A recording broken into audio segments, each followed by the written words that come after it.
Et bonsoir à toutes et à tous et bienvenue dans ce nouveau Catchacast Live. Mais qu'est-ce qui se passe? Je ne suis pas seul, vous ne reconnaissez personne du Catchacast. Qu'est-ce qui se passe? Tout le monde a déserté. Non, je vous rassure, c'est Mehdi évidemment du Catchacast. Et ce soir, je suis accompagné parce qu'on va parler de choses pas forcément joyeuses. Donc on s'est dit, allez, rassemblons-nous, faisons-nous plaisir parce qu'au moins, au moins on va se remonter le moral. Certains, si vous êtes fans de catch et de podcast, les auront reconnus. Nous avons Cody des rebuts du catch. Hello à toi. Salut Mehdi, salut à ceux qui nous écoutent, et puis c'est un plaisir d'être là ce soir, parce ouais. que je vous écoute beaucoup, donc enfin je suis dans l'émission. On est à la limite de l'Arlésienne, tu vois, ça fait un moment qu'on faisait ça, on a eu les copains de Catch Up, là on y arrive, la grande famille du catch comme qui dirait, et puis on a Fab également des rebuts, puis je vais laisser...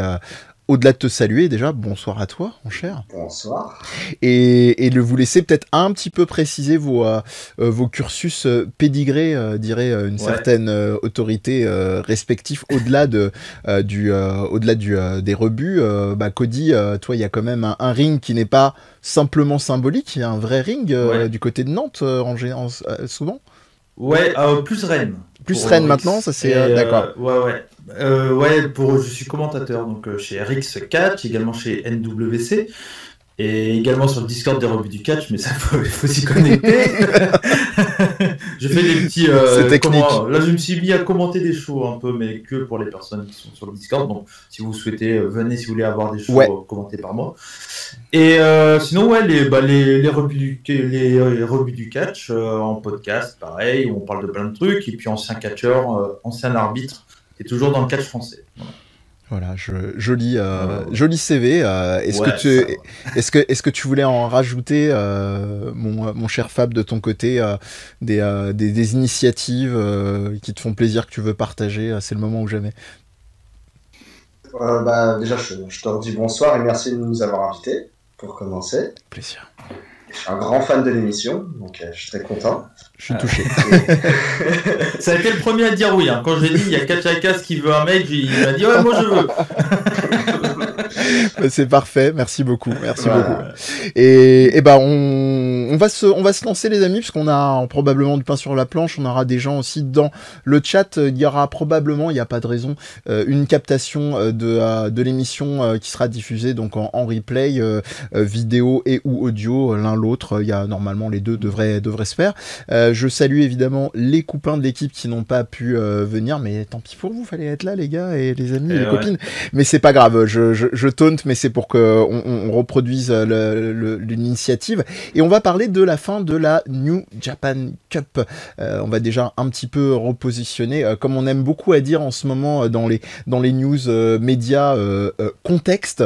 Donc la New Japan Cup, déjà, qu'est-ce que c'est? C'est un tournoi effectivement qui a lieu dans la fédération qui est la NJPW, fédération donc japonaise de catch, de Puroresu, sur lesquels d'ailleurs nos amis des rebuts, ils sont pas là par hasard, font régulièrement effectivement des récaps et vous donnent leur avis taillé à la serpe, ciselé comme vous voulez.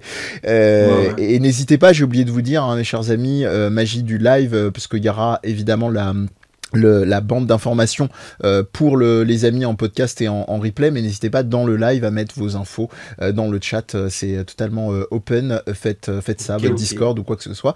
Et on va vous parler d'un final qu'on aurait bien voulu qui concerne que le match, savoir la finale. Bon, il y a prescription maintenant, il était question d'un certain Takagi Shingo et d'un certain Will Ospreay en finale de cette New Japan Cup qui donne le passe-droit d'un title shot, donc un match pour le titre, pour un autre foutoir dont on vous parlera un jour probablement, d'histoire d'unification un peu sombre, d'un bel effet ténébreux. Ça sera un peu long peut-être. Ça sera un petit peu long.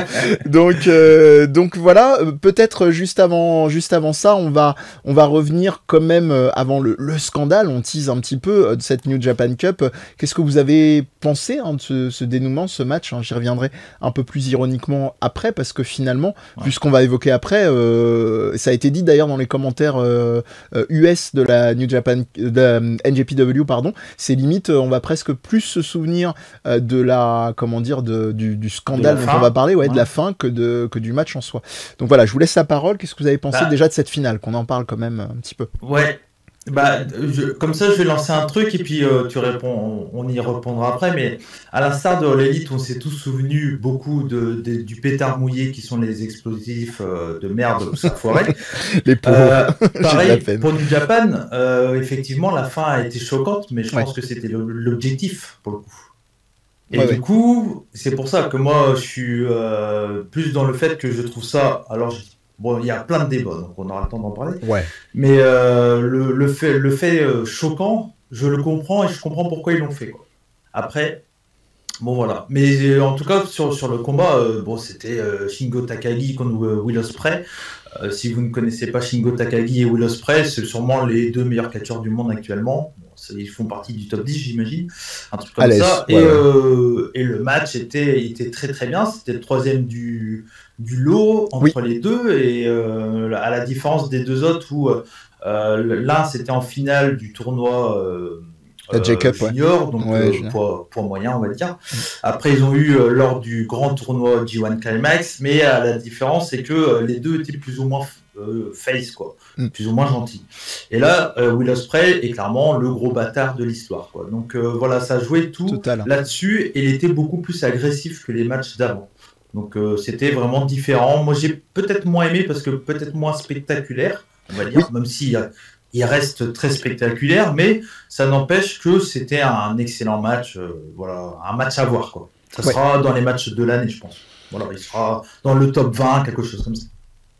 Ouais, au minimum, je pense. Là-dessus, je te rejoins sur la qualité du match. Fab, toi, qu'est-ce que tu en as pensé avant ton opinion sur la polémique sur laquelle on va revenir juste après? Le match, déjà, au vu du tournoi, c'est la bonne finale, déjà, je pense. Je pense que c'était les deux bons catcheurs à placer, quoi qu'il arrive. Le match en soi, je l'ai beaucoup aimé.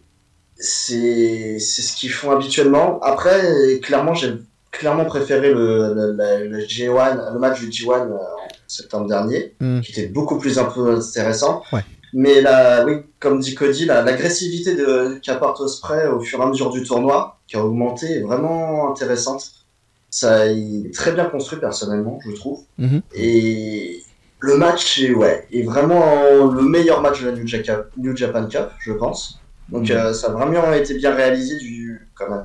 De bout en bout. Et vraiment une bonne qualité. Si on veut se lancer dans du catch japonais, je pense que ça peut être un bon match pour commencer. Même si c'est un peu long, on peut commencer par ça. Je pense que c'est pas mal.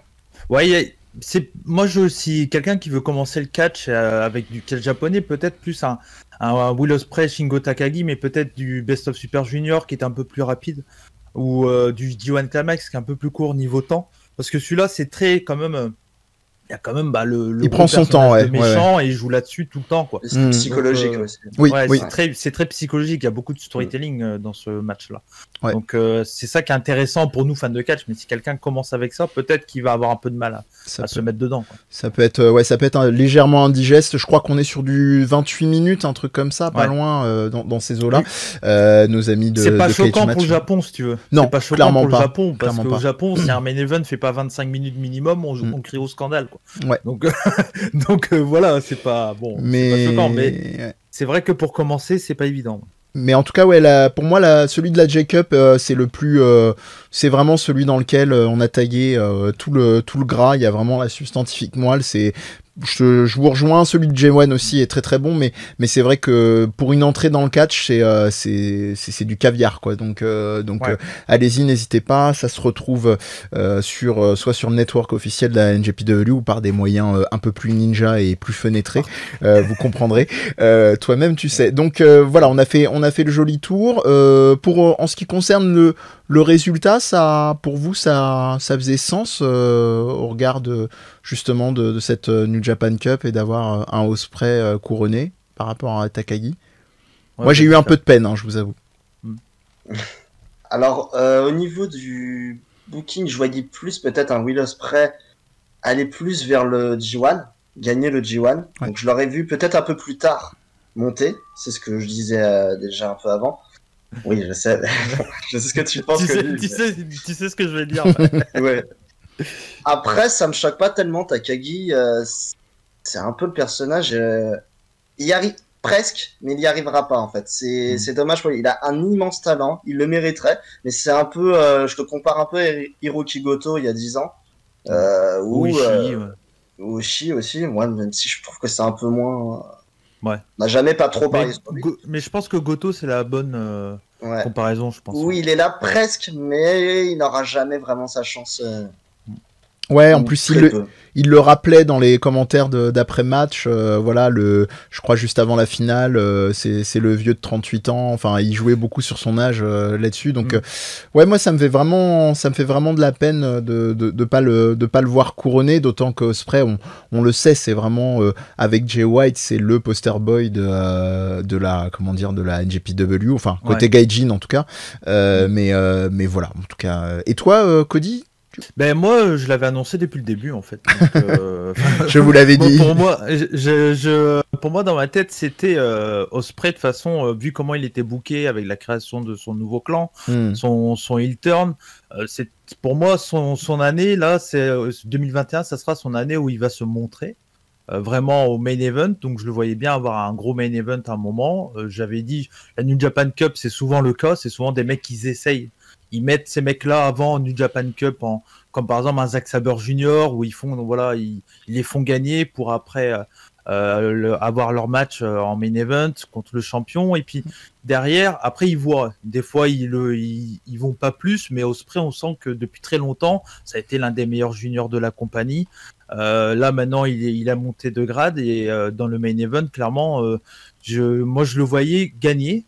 Aller contre Ibushi, et avec ce qui s'est passé et donc du coup cette fin de show, je vois même pourquoi pas gagner le titre.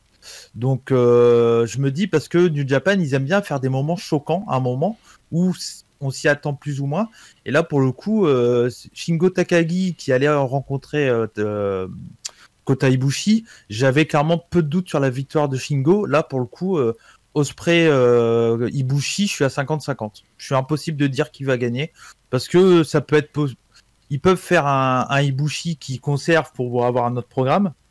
En même temps, il y a Okada qui commence à être un peu différent de ce qu'il a eu l'habitude d'être pendant un certain temps. Je sais pas si tu avais regardé un peu l'avant-carte sur la finale. Pendant le tremblement de terre, il y a eu le tremblement de terre le show d'avant, en plein milieu du match. Et, Ibushi était en mode pompier d'ailleurs dans les commentaires après. Si j'avais pu sauver du monde, j'aurais sauvé tout le monde, j'aurais fait au mieux. C'est ce que j'ai déjà dit, mais les mecs ont été tellement professionnels pendant ce truc-là. Il y a eu tremblement de terre en plein match, et les gars, c'est bon, calmez-vous, ça va aller, tout ça. En train de faire des photos pour les spectateurs et tout. Enfin bref, des grands professionnels. Complètement. Et voilà, moi il y a Okada, on sait Okada, il a une agressivité qui est intéressante. Moi je sais pas, je vois bien Ospreay prendre le titre, pourquoi pas, et puis Okada revenir pour refaire une revanche avec un Okada vainqueur du D1 par exemple. Ça pourrait être sympa. Ouais. Donc voilà, après Ibushi, pour moi il mérite clairement de faire son année en tant que champion aussi, hein. Donc c'est bien, ils ont plusieurs possibilités, c'est cool et tant mieux. Oui. Mais pour moi Ospreay c'était le gagnant désigné pour moi depuis le début. Mais bon, je suis content que ça arrive. J'ai pas tout le temps raison, donc tant mieux. Non, c'est vrai que moi, vraiment naïvement, je pensais à un couronnement de Takagi. Alors après, c'est vrai que la question de qu'est-ce qu'ils en font, comment ils transforment, et puis ça commence à faire plusieurs défenses pour le titre, même si les matchs étaient géniaux, que ce soit Desperado, que ce soit même Sanada, dont à titre personnel je salue comme la plupart les qualités athlétiques, mais dont je suis pas archi fan, et donc qui était on va dire crédible, mais de là à lui ravir le titre, on savait que ça passerait pas. Donc là, c'est vrai que si on suit ta logique, il faut un mec qui vraiment mette énormément le doute. Après, pour aller sur ce pronostic et puis revenir au présent, je me dirais que y aura l'unification. Je trouve que les Japonais ont quand même tendance à être carrés jusqu'au boutiste sur leur truc. S'ils suivent Ibushi avec l'unification des titres, ce serait quand même con de lui faire perdre direct dans la foulée, Ouais, quoi. ouais, c'est clair, mais Evil, bon. personne ne le voyait gagner, tu vois, donc c'est ça le truc, ils sont capables de nous sortir un truc comme ça, et c'est ça, et c'est pour une des raisons que j'aime bien aussi New Japan, c'est qu'ils te font croire qu'un truc va se faire, et puis au final, Ibushi, on a attendu combien de temps, quoi. C'est vrai. Avec Jay White, ça aurait été totalement crédible. C'est ma manière de ramener Jay White, hein, mon nouveau boy. Je suis d'accord avec toi. Hein. Jay White, pour moi, je le vois bien gagnant. Enfin, si Ibushi garde le titre contre Ospreay, Jay White, il gagne le G1 pour moi. Ah ouais, non mais de toute façon, bref. Mais d'ailleurs ils l'ont. Non, c'est parce que j'essaye de me retenir parce que je suis extrêmement fanboy de ce mec-là. Je trouve que c'est un génie. Et d'ailleurs c'est très marrant ce qu'ils lui ont préparé après sa défaite face à Finlay. Je sais pas si c'est son écriture à lui ou le booking qui vient de la NJPW, mais en gros en fait. Il a dit donc voilà, je pourrais pas ravir le titre, je pourrais pas le scinder et donc restaurer l'héritage et l'histoire. Donc ce que je vais faire, je vais devenir le premier quadruple titré, donc en gagnant la ceinture de Never face à Tanahashi. Et ce qui est d'autant plus crédible qu'il a gagné dans son fameux match abdo contre abdo. Si vous avez suivi, sinon allez voir, c'était savoureux. Bref, j'arrête parce que je pourrais faire une émission entière sur Jay White. Fab, du coup, peut-être d'autres considérations sur le match ou sur les prospects à venir suite à cette New Japan Cup?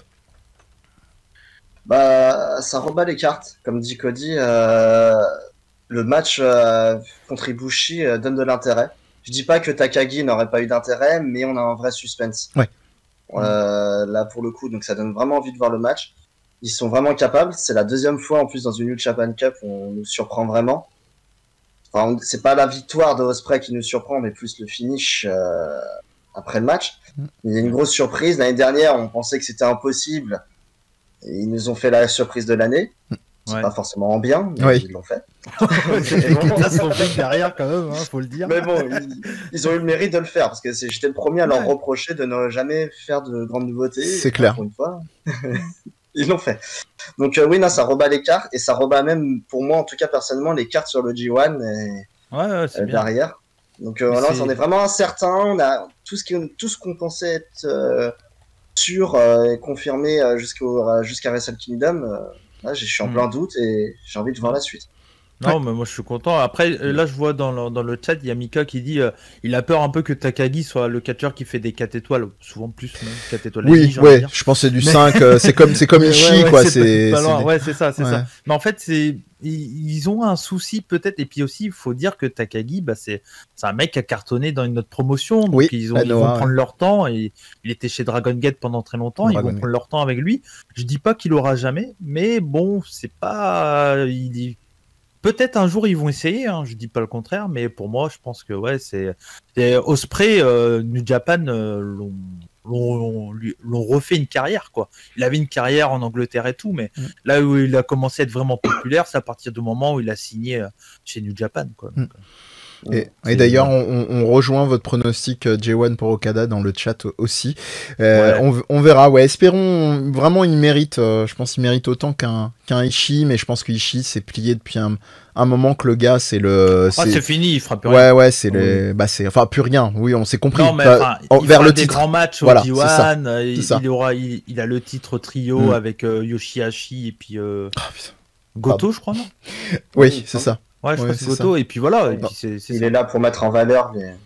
C'est comme Minoru, tu vois. Minoru, je l'adore, mais il a 50 ans, quoi. Il fera plus rien. Non, mais Minoru, c'est pas un enjeu. Le mec, il est là pour se faire kiffer et basta, quoi. C'est ça. D'accord. D'ailleurs, il y a eu des super rivalités, hein, si vous n'avez pas suivi sur Twitter, hein, Kenta qui tauntait Minoru en lui disant on s'en fout en fait de tes chaussettes. Voilà, best taunting de catch ever. C'était assez savoureux, assez rigolo d'ailleurs sur les réseaux sociaux cette New Japan Cup globalement. Bref, on y arrive. Hein, je pense que en plus les gens sont arrivés progressivement, c'est parfait. Je pense que on est sur un pic, on va pouvoir en parler. Donc la fin de la New Japan Cup, il y a prescription, on l'a déjà dit, victoire de Ospreay, donc qui assoit sa position de heel. Et attention, dernière minute, qu'est-ce qui se passe? Il devient non plus heel, mais turbo heel, à savoir avec son discours, je tiens à gagner je tiens à ce titre plus que tout au monde et toute personne au monde. Et là, il se tourne vers Bea Priestley et bim, grosse prise archéo-esque, cutter-esque, un bon cutter. voilà, un bon cutter dans la tronche. Pour ceux qui seraient pas familiers avec la NJPW mais qui sont curieux, ça vous donnera une idée. Et voilà, donc grosse sidération. Ibushi qui était face à lui, hein, parce qu'évidemment il s'adressait à Ibushi à ce moment-là, et qui est en mode là aussi bon garçon, qui fait mais c'est quoi ce délire, qui essaye de s'approcher, qui est empêché par Okan et par Jeff Cobb. Et là, bah voilà, bon, je vais peut-être laisser la parole à Fab, parce que toi, Cody, tu as déjà annoncé que tu évidemment, sans doute, hein, que tu cautionnais pas entre guillemets, mais qu'en tout cas tu comprenais le mouvement. Est-ce que toi, Fab, c'est pareil, ou est-ce que tu as un positionnement autre par rapport à... Alors, moi, ce sera à charge, hein, j'ai suffisamment taunté sur les réseaux sociaux, je crois que c'est clair. Bah, comme ça, non, chacun nos avis. Voilà. Non, alors moi, personnellement, ça me choque pas tellement, enfin, j'ai tellement vu de choses, je pense qu'il y a plus grand chose qui me choque dans le catch, mais... Oh, c'est bizarre. Si tu veux être blasé de l'existence, regarde le catch. C'est ça. Mais non, c'est le cutter me choque pas plus que ça. Le discours est très bien. Le discours de l'homme fou, complètement limite schizophrène, c'est ma destinée et je ne vis que pour le IWGP et je suis prêt à tout, en gros. Et en fait, ça me rappelle le discours exact, et ça tombe bien, parce que il a un peu la même gimmick en ce moment. C'est quasiment le discours exact qu'avait Randy Orton il y a à peu près 15 ans, quand il avait mis le RKO à Stacy Keibler pour prouver qu'il pouvait battre l'Undertaker et qu'il était prêt à tout. Et c'est marrant parce que il est en pleine période de Legend Killer aussi, Ospreay. Donc je sais pas ce qui s'est fait exprès qu'il y a un hommage, mais ça sera. Il y a une histoire un peu entre Ospreay et Randy Orton, enfin une histoire sur les réseaux, mais il y a eu une histoire de no flip qui avait commencé à la PWG, non? Dans ça, je crois. Je sais plus. Ouais, parce qu'en gros, je crois que Randy Orton avait dit qu'Ospreay c'était juste un mec qui savait faire des flips et il savait pas faire un vrai combat, un truc comme ça. Ouais. Ils avaient eu une espèce de guerre sur les réseaux comme ça, donc peut-être c'est un pseudo hommage, hein, peut-être. Mais ouais, entre guillemets, il se rapproche tellement de cette période un peu du début de la schizophrénie de Orton au final, au début de la folie de Orton il y a 15 ans dans la gimmick. Moi, ça me choque pas. Après, à voir la suite, faut pas que ça parte en vrille. Là, on a vu, par exemple, que BA a été ramené au vestiaire par Ibushi. Je suis pas sûr que les histoires un peu tendancieuses, amoureuses, New Japan, ça passe. Je sais pas. J'espère pas.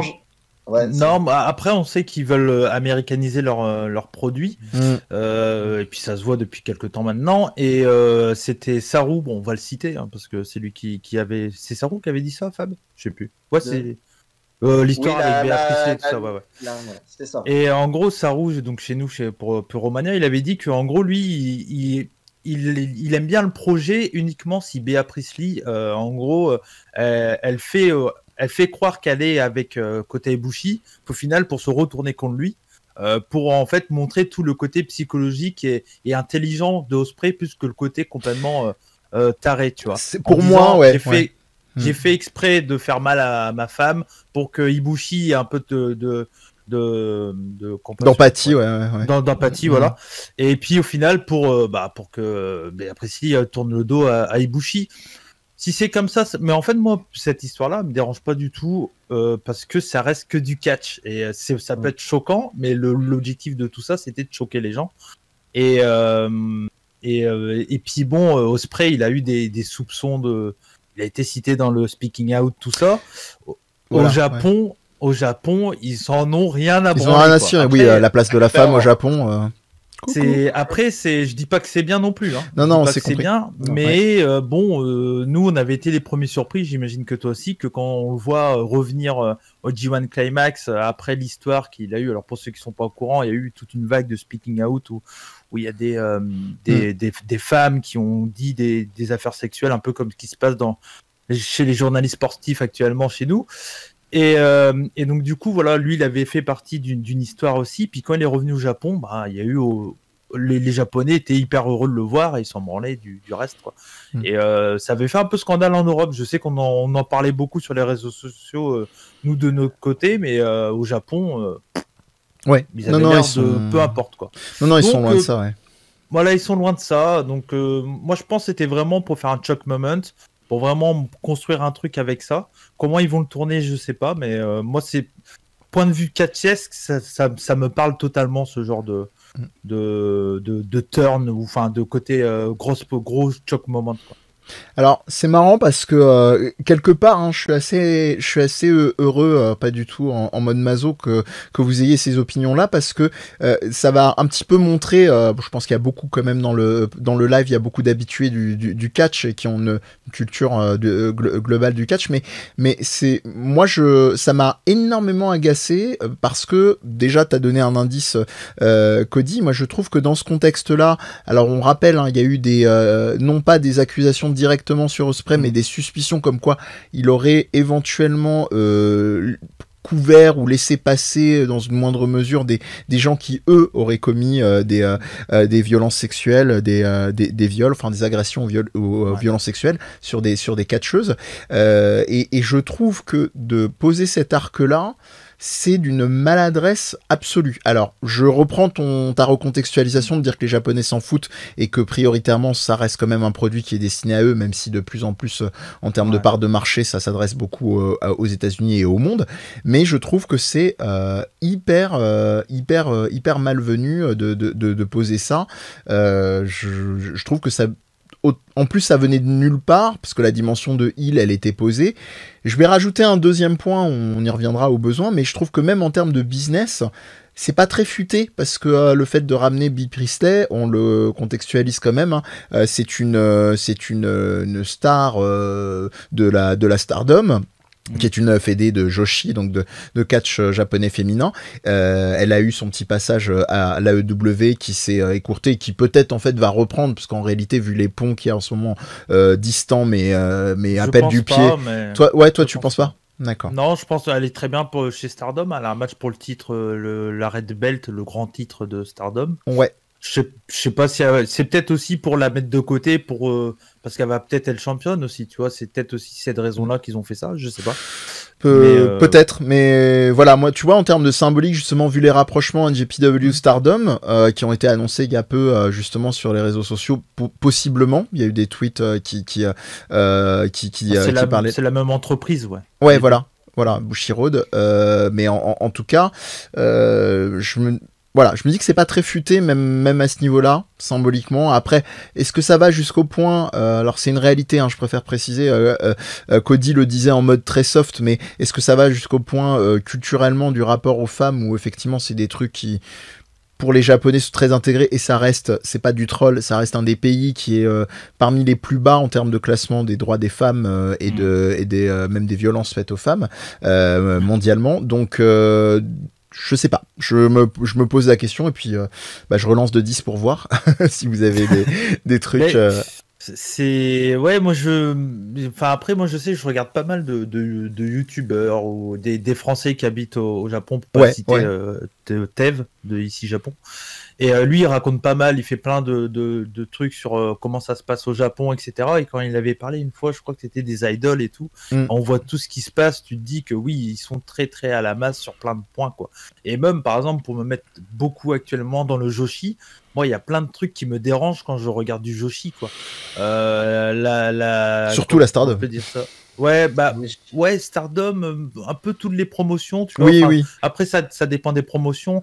Bon, là, je vais citer des promotions très, très, un peu underground, mais par exemple, je sais pas si ça va te parler, la Seedling ou la Sendai, c'est des promotions où vraiment il y a le côté combatif, donc là, ils sont moins là-dessus. Ouais. Mais quand on regarde TJPW ou Stardom, qui sont très dans le côté idol, kawaii et tout le bordel, des fois, moi, j'ai du mal à voir des nanas habillées en chat et puis avoir des gros plans sur le fessier, ça me dérange pas mal.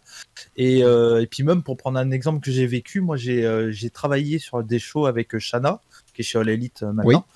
Oui. Et Shana, elle avait bossé également chez Stardom et elle avait fait, comme toutes les femmes qui travaillaient chez eux, des photos... En bikini des shootings en bikini. Et elle, quand elle allait sur des shows n'importe où dans le monde, elle prenait ces photos-là qu'elle avait fait parce qu'elle avait les droits dessus et elle les vendait. Et en France, un jour, j'étais à un show à Westcatch. 2015 ou quelque chose comme ça, 2016. Ouais. Et bref, elle arrive à son stand et tout, puis elle pose ses photos, puis c'était ses photos d'elle en bikini. Moi, je me souviens de l'image d'un gamin qui passe devant les photos, puis il voit les photos, il est resté fixé comme ça, et t'as le père, il fait qu'est-ce que tu fais là? Mais tu vois, ça au Japon, c'est pour eux, oui, c'est complètement je dirais intégré, pas ouais. que c'est classique, mais c'est intégré, quoi. Et nous, c'est un peu plus, c'est pas choquant, mais c'est particulier, tu vois. Oui, tu fais des comment on appelle, tu fais des Polaroids. En fait, si tu payes un peu plus, t'as plein de. Bon, après, c'est vrai qu'il y a déjà les photos aux États-Unis aussi, ça existe avec les catcheurs, les catcheuses. Mais là-bas, t'as vraiment effectivement des. Après, je dis pas que c'est bien non plus, hein. Je dis pas que c'est bien. Tu vois, ouais, mais c'est simplement de poser une réalité. Ouais, tout à fait. Ouais, voilà. Une bonne partie du revenu des catcheuses, en tout cas des plus petites et des catcheuses Joshi au Japon, c'est et des catcheurs aussi, parce que les catcheurs, s'ils se font un corps d'athlète, c'est pas pour rien non plus, tu vois. Ouais. Ça fait partie du catch. Ça fait partie. Ils ont tous des books et c'est très important de s'hypersexualiser parce que c'est leur gagne-pain en fait au Japon. Ouais, c'est une économie, clairement. Mais là, je vois, il y a Félix qui dit dans le chat sur le silence quand il y a eu le cutter. Parce qu'en fait, quand il y a eu la prise sur Béatrice Lee, il y a le public a pas du tout. De toute façon, là, actuellement, ils peuvent plus faire de bruit. Donc, c'est soit ils applaudissent, soit ils applaudissent pas, en gros.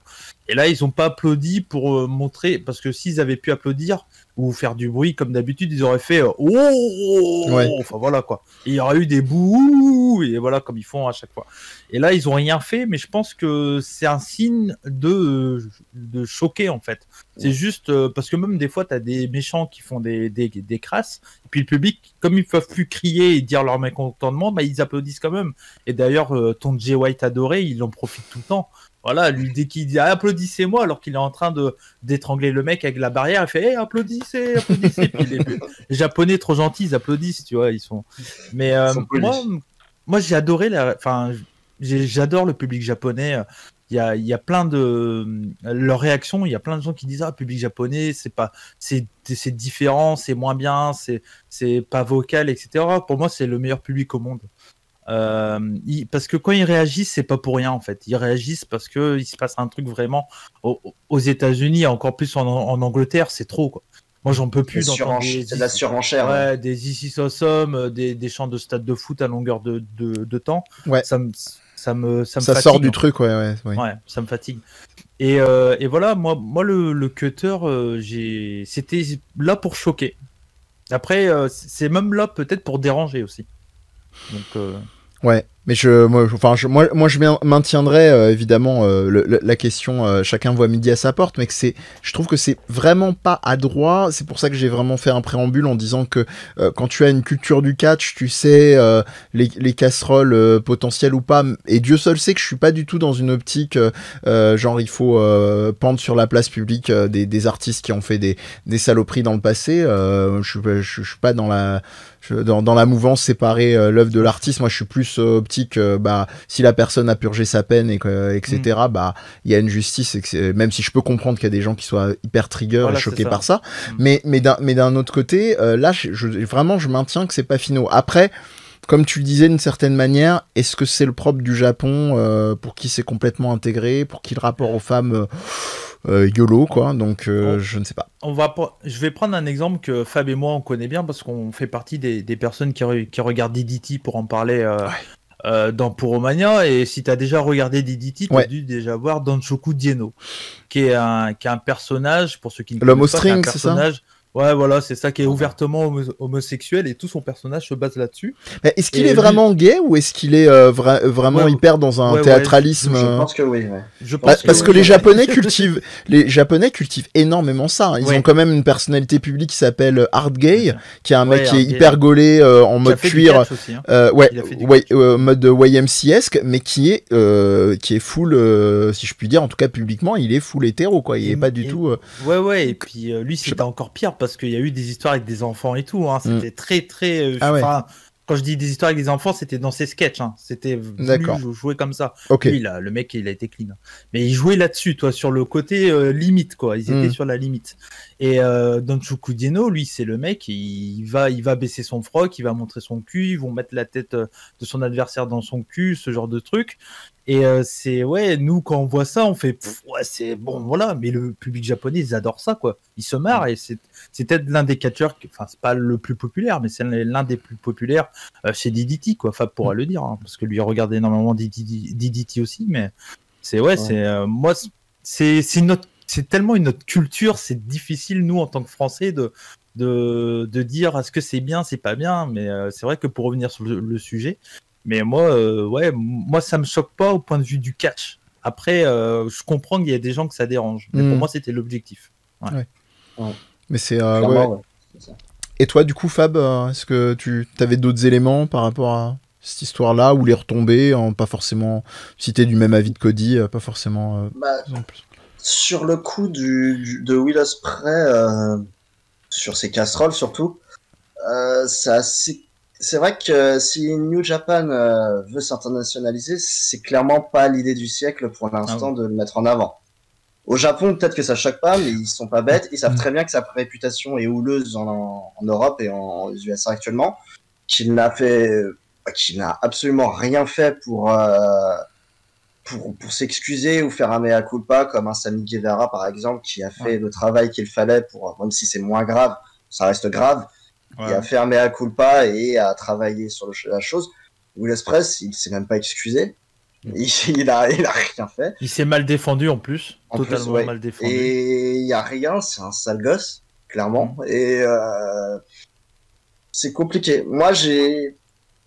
C'est compliqué. C'est vraiment un personnage à part qui est très compliqué en ce moment à juger. Parce que pour moi, c'est peut-être l'un des meilleurs catcheurs de New Japan et voire l'un des meilleurs catcheurs du monde. Il n'y a pas de problème sur ça. Mais c'est vrai que il y a toujours, moi, j'ai toujours ça en tête à côté, c'est compliqué. S'il devient champion, c'est pas la bonne idée. Pour l'international, en tout cas, c'est très mauvais. En tout cas, ça envoie un très mauvais message. Un an après, quasiment, le speaking out de catch, c'est un très mauvais message à donner. Ah oui, complètement. Ouais. Bah, moi, au point de vue, alors j'ai peut-être parlé en tant que mec qui a un peu booké tout ça aussi, hein, mais moi, je trouve qu'au point de vue promotion, enfin pour faire construire ton top méchant, je trouve que c'est parfait Will Ospreay parce que dans le sens qu'il est à la limite de voilà et il joue un peu là-dessus parce que tout son personnage quand il a commencé à mettre le costume en tant que heel et tout, il jouait aussi sur le côté que le mec c'était un gros con quoi. Et c'est un peu ils ont pris un bad buzz, ils en ont fait un personnage pour le mettre vraiment à un niveau où on peut que le détester en fait. Et pourtant on adore tous Will Ospreay au point de vue in-ring, mais on arrive quand même à le détester parce qu'il est tellement détestable comme personnage qu'on du coup tous les sauts de cabri, tout ça qu'il fait, bah on arrive à les trouver, je dirais pas moins bien, mais voilà, vu qu'il y joue tellement bien son rôle de personnage qui limite la réalité. Du coup, je trouve que si tu le mets champion, pour construire ton babyface derrière, t'as tout gagné en fait. Tout est fait déjà.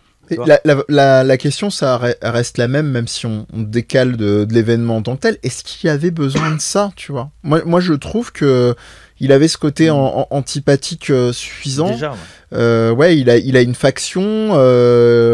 Moi, je trouvais que cette dimension, il alternait entre grand guignolesque, parce qu'il y a, alors pour ceux qui ont la mémoire courte, Will Ospreay, ça a aussi été la grande promo de son retour. J'ai une super montre, j'ai un super costard de plusieurs dizaines de milliers d'yens. C'était hyper kitschos, mais c'était très rigolo. C'était Ric Flair, voilà, nous dit-on dans l'oreillette, dans un triptyque avec Evil, on y reviendra. Et grosso modo, je trouve que c'était il alternait bien entre ça, même Okan qui m'insupporte, que ce soit dans son catch ou dans son personnage, il s'ajoutait à la faction, ça tournait bien. Voilà, vraiment, est-ce qu'il y avait besoin de ça ? Je continue de me poser la question en prenant une respiration et en me retirant de mon agacement du mouvement symbolique. Est-ce qu'il y avait besoin de ça ? Voilà, moi ma réponse pour l'instant c'est vraiment non, mais bon. Je pense pas qu'il y avait besoin, mais en même temps, en le faisant, tu donnes encore plus de haine à ceux qui, quand même, appréciaient toujours Will Ospreay, tu vois. Ça, c'est sûr. Parce qu'il y a toujours des mecs qui disent « Ouais, mais on peut pas le détester, le mec, il est trop fort dans le ring. » Et leur objectif, c'est ils veulent vraiment faire le top heel. Même actuellement, pour moi, c'est le top heel. Jay White est un peu plus en dessous pour le moment, mais ça reviendra. En tout cas, ça a été Jay White pendant très longtemps. Mais c'est tous les jours, Jay White. Mais actuellement, bon, on va dire que Ospreay a pris un peu plus d'ampleur parce que c'est lui qui est mis en avant. Clair et net. Mais moi, je pense que c'est vraiment pour bloquer le fait que les mecs, ceux qui l'apprécient encore pour son catch, et c'est pour ça même son catch a totalement changé. C'est plus du tout le même Will Ospreay qu'on a connu avant, parce qu'il fait toujours certains moves extraordinaires, et heureusement, sinon ça devient evil. Mais sinon, voilà, il faut, parce que même quand t'es méchant, il faut catcher, comme c'est le but du catch. Mais le truc, c'est que voilà, moi, pour ceux qui aimaient toujours Will Ospreay, ça, à un moment, il est indéfendable, le mec, t'as plus envie de l'apprécier, tu vois. Donc, ça joue sur son personnage. Après, c'est à la limite, c'est borderline à mort, quoi. Mais ça, c'est très dans le catch, quoi. Ça a toujours été. Plein de personnages comme ça ont été très dans la limite, quoi. Et je pense pas que c'était nécessaire, mais ils ont senti qu'il fallait le faire. Après, on va voir, on sait pas encore le dénouement de tout ça. Peut-être qu'ils vont bien le rattraper, peut-être que ceux qui n'étaient pas convaincus de ça, au final ils vont se dire bah tant mieux qu'ils ont fait ça, dans un sens, même si j'étais pas content sur le moment, mais au final ça raconte une autre histoire derrière qui est intéressante. Ou peut-être qu'on va se rendre compte que clairement, ce que tu dis, Mehdi, ils avaient clairement pas besoin de le faire, il était déjà assez détestable comme ça, quoi. Mais c'est toujours le même problème en réalité. Moi, le seul moment, ça reste dans le catch, ça reste dans d'autres types de fiction, le seul moment où je trouverais intéressant ce type de représentation, parce que voilà, on va pas se leurrer, je l'avais dit en off, c'est vraiment pas dans une optique social justice warrior ou ce que vous voulez, mais c'est on sait que ça a une symbolique, on sait que les violences faites aux femmes baissent que très rarement, même malgré beaucoup de mouvements militants et autres, mais le seul moyen de faire ça, c'est de vraiment qu'il y ait une forme de punition, un truc très fort pour Will Ospreay, mais la réalité, c'est qu'on sait que c'est impossible, dans le sens où c'est même pas un catcheur, tu vois, dont je dis n'importe quoi, mais dont la NJPW pourrait se séparer, même ne serait-ce que quelques semaines. C'est impossible, le gars est totalement dans la stratosphère, donc en gros, il y a techniquement, moi, je vois rien de potentiellement satisfaisant qui pourrait donner une forme de leçon, enfin, c'est des maladresses à des degrés différents. Il y en a beaucoup, hein. On parle de la NJPW ce soir. Attention, hein. En ce moment, la WWE, comme chaque semaine, se dépasse, hein. On fait un gros coucou, j'en reparlerai encore la semaine prochaine, mais la promo de Apollo Crews, qui moi je me sors par les trous de nez en termes de représentation raciste et compagnie. On en reparlera peut-être après pour pas trop mélanger les choses, si vous avez envie. Mais voilà, en tout cas, on verra. Ouais, on verra. Effectivement, le temps nous dira. Mais je trouve que malheureusement, il y avait un truc à jouer au moment où les gens se sensibilisent de plus en plus à pas simplement de l'égalité de présence des femmes dans le catch, de la qualité de leur catch, mais aussi tous les enjeux d'intergender et machin. Poser un truc comme ça, je me dis merde, quoi, les gars, vraiment. Y a rien qui va, je trouve. Et en même temps, dans le catch, c'est peut-être le seul sport, entre guillemets, je mets des gros guillemets, où la femme et l'homme peuvent être à égalité totale, tu vois. Il y a des matchs intergender où c'est clairement, on s'en fout du sexe, en fait. Tu vois, oui, bien sûr. Et un extrême à l'autre. Parce qu'on a ça. On a l'intergender, par exemple, chez DDT, chez Freedom, chez les fédérations plus indie. Mais en même temps, on a une énorme fédération qui est la Stardom, mais qui n'a pas le droit de dépasser le kick-off de Wrestle Kingdom. Donc il y a vraiment un problème. Hein. Alors qu'il mériterait largement. Parce qu'on voit la dernière carte de Wrestle Kingdom, il y avait vraiment des matchs qu'on pouvait enlever et mettre des femmes à la place. Hein. On est d'accord.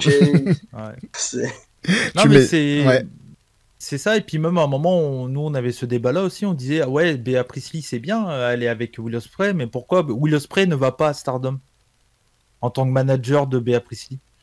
Enfin, surtout que bon, c'est plus ou moins la même boîte, enfin, c'est la même entreprise. Donc pourquoi il n'y a pas l'inverse aussi? Nous, c'était une question parce que tant qu'à faire, autant le faire. Enfin, moi j'aurais trouvé ça cool de voir Bea Priestley accompagnée de Will Ospreay chez Stardom. Ça m'aurait pas choqué. Alors peut-être que les spécialistes et experts depuis la création de Stardom auraient écrit au scandale parce que il y a du changement, c'est pas bon. Il y a un homme, qu'est-ce qui se passe? Ouais, il y a un homme. Les arbitres, c'est des hommes chez Stardom. Il y a que ça et le PDG dont j'ai oublié le nom là. Le gars au chapeau, c'est pas grave, ça nous reviendra. Le président. Le président. Mais oui, non, mais voilà, mais c'est Bah, ouais, le Japon, quoi. C'est compliqué, hein. Mais nous, en faisant pour Romania, on regarde beaucoup de choses. Bah, j'imagine que toi aussi, tu regardes pas que New Japan au Japon, mais quand on voit, juste pour un petit, voilà, tu vois, chez Noah, ils mettent un mec de 58 ans champion, tu dis, c'est quoi ce truc? Mais bon, il y a le côté star, donc, enfin, tu vois, Goldberg chez VVE, ça fait scandale à mort. Mais au Japon, ça pose aucun problème. Ouais. Pourtant, Goldberg et Keiji Muto, au niveau in-ring, c'est assez équivalent. Hein. C'est assez équivalent. Il y a eu un très joli botch d'ailleurs, en mode fuck de Muto sur un des derniers botch. On a eu un débat sur la roue là, dans pour Romania. On a fait 15 minutes juste en parlant de sa roue. Voilà, tout est dit. Bon bah je pense qu'on se donnera rendez-vous, ce sera une très bonne excuse pour reprendre la température et puis il y a pas de raison que ce soit qu'à domicile au Catchacast, hein, s'il y a des moments où vous voulez qu'on se déplace, on peut faire le déplacement. Il y a pas de souci. Peut-être qu'on peut juste en termes de pur montage, si c'est à terme disponible on va dire en podcast, vous laissez là-dessus pour la joie du montage. On va pas s'arrêter là pour ceux qui sont en live. Rassurez-vous, on va encore un petit peu discuter. Hein, on en a sous le coude. Donc voilà. En tout cas pour ce qui est du podcast à proprement parler, pour le replay que vous en aurez, vous retrouvez donc les rebuts du catch sur les internets, hein, sauf quand la page Facebook est capricieuse. Vous aurez la barre d'informations avec effectivement leur Discord, etc. Donc il n'y a aucun souci pour retrouver autant Fab que Cody. Larix, coming soon. Le premier show de catch en France en 2021. Et ouais, ça fait plaisir, ça fait du bien. Mais on sera quand même en live. Ouais. Donc voilà, on va commenter ça en live. Le show a été enregistré. Ouais. Mais voilà, ça sera je suis un peu stressé. Commenter en direct comme ça, c'est pas dans mes habitudes. Donc voilà, mais ça va être bien. T'auras toutes les casquettes, toutes les cordes à ton arc comme ça. Ouais. Et ben voilà, en tout cas, merci beaucoup messieurs. Vous nous retrouvez pareil sur que ce soit le Catchacast ou l'univers étendu tel le Marvel, le MCU. Vous pouvez nous retrouver donc sur deathpodcast.fr. Vous avez toutes les émissions. Il y a vraiment de quoi faire. Il y a du jeu vidéo, des mangas, des animés, etc., etc. Allez faire un petit tour. Et puis n'hésitez pas, si vous pouvez nous soutenir en relayant, voire même un petit euro par-ci par-là sur notre Patreon, ça peut aider, hein. Il y a, voilà, vous voyez, hein, il y a des bras, ça s'achète pas tout seul. Ça peut aider à soutenir, mais si vous ne pouvez pas, on sait que les temps sont durs, ne vous en faites pas, un petit retweet, un petit partage, ça fait déjà le job. On coupe là pour le podcast et on vous dit à bientôt. Ciao. Et voilà, on est de retour. Rassurez-vous, hein, j'ai pas fait d'attaque en direct pour le chat et pour le live. On part sur quoi? Apollo Crews, d'autres fédés japonaises. Comme t'as envie. Moi, je suis énervé là cette semaine. Tu nous dis un sujet, on va réagir. Y a pas de problème. Écoutez, moi, je vais faire ma petite triplette du coup de gueule. On vient de faire Will Ospreay. Il y a Apollo Crews et puis il y a aussi Jordan Devlin qui revient dans le plus grand des calmes à la NXT. Non, il y avait des accusations. Anyone? Non, bon, ok, tout va bien.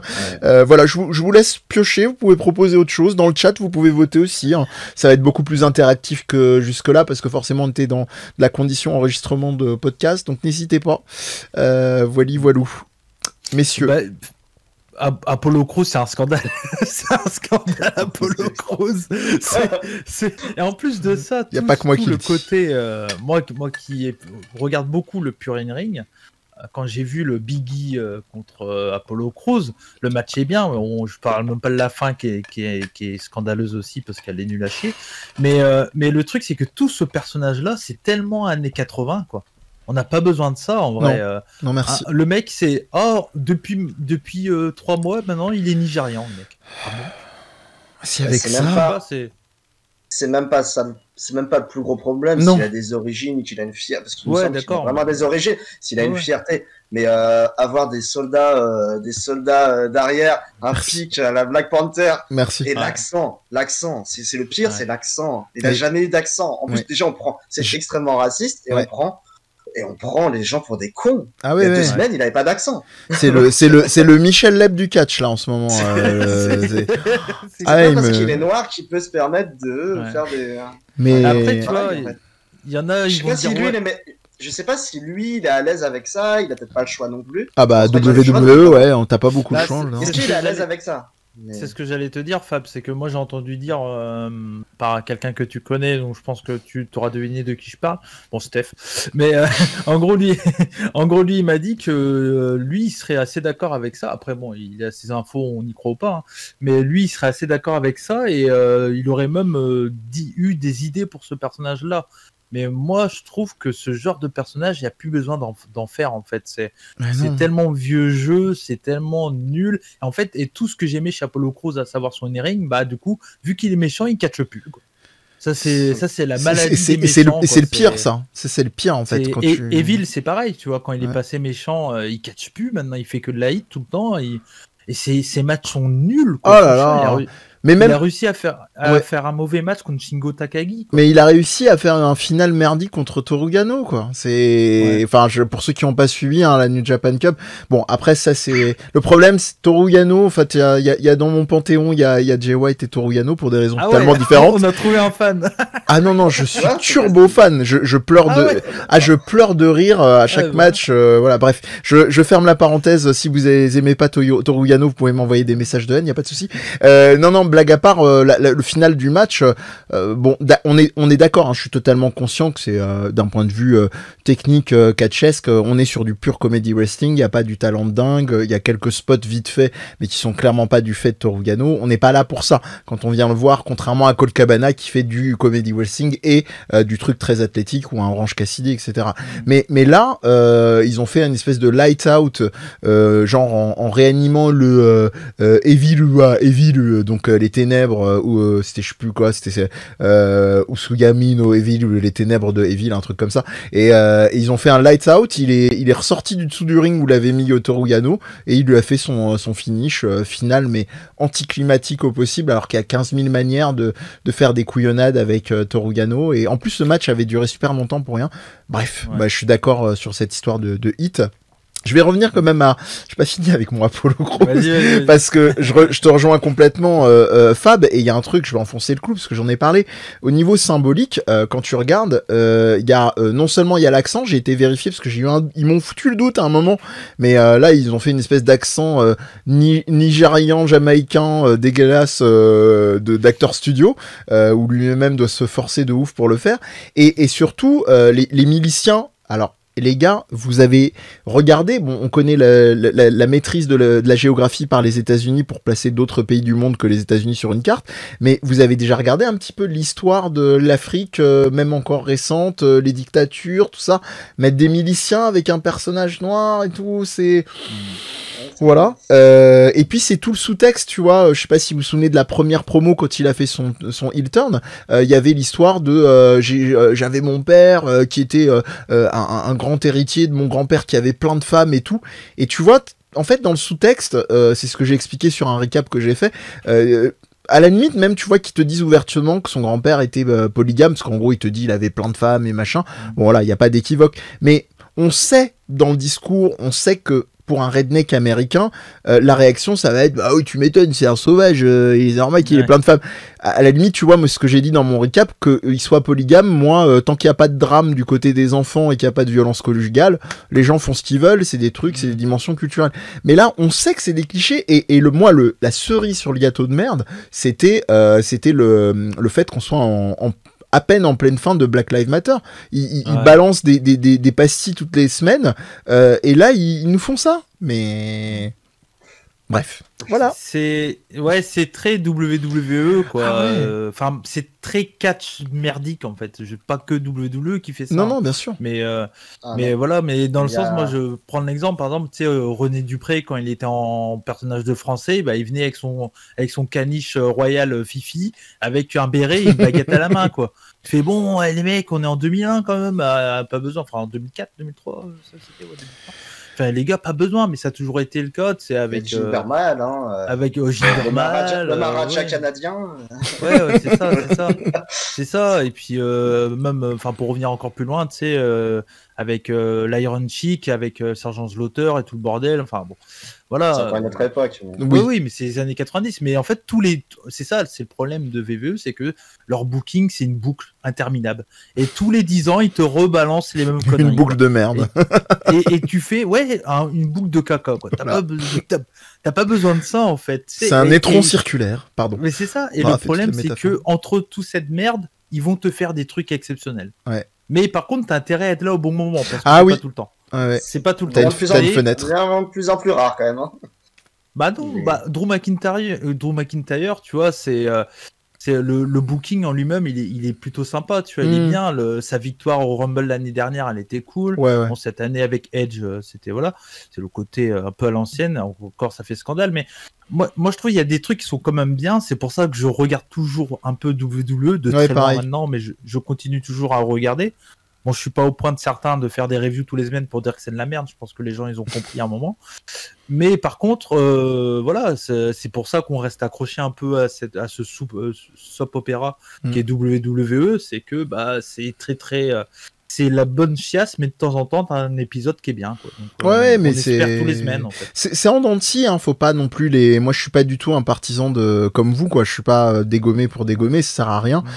Sauf si t'es en mode clickbait et encore. Mais non, il y a des trucs, moi, je trouve il y a des éclairs de génie. Bon, je pense que ça s'est entendu, hein, au niveau du, tout ce qui va être truc un peu déjanté ou comedy wrestling, je suis très fan. Mais même, par exemple, un Riddle, dont de base, je suis pas dingue. Je précise à la WWE, je l'aimais beaucoup avant, PWG, circuit indé, machin. Et en gros, j'aimais pas du tout son gimmick en mode neuneu pendant un bon bout de temps. Ouais, voilà, c'est ça.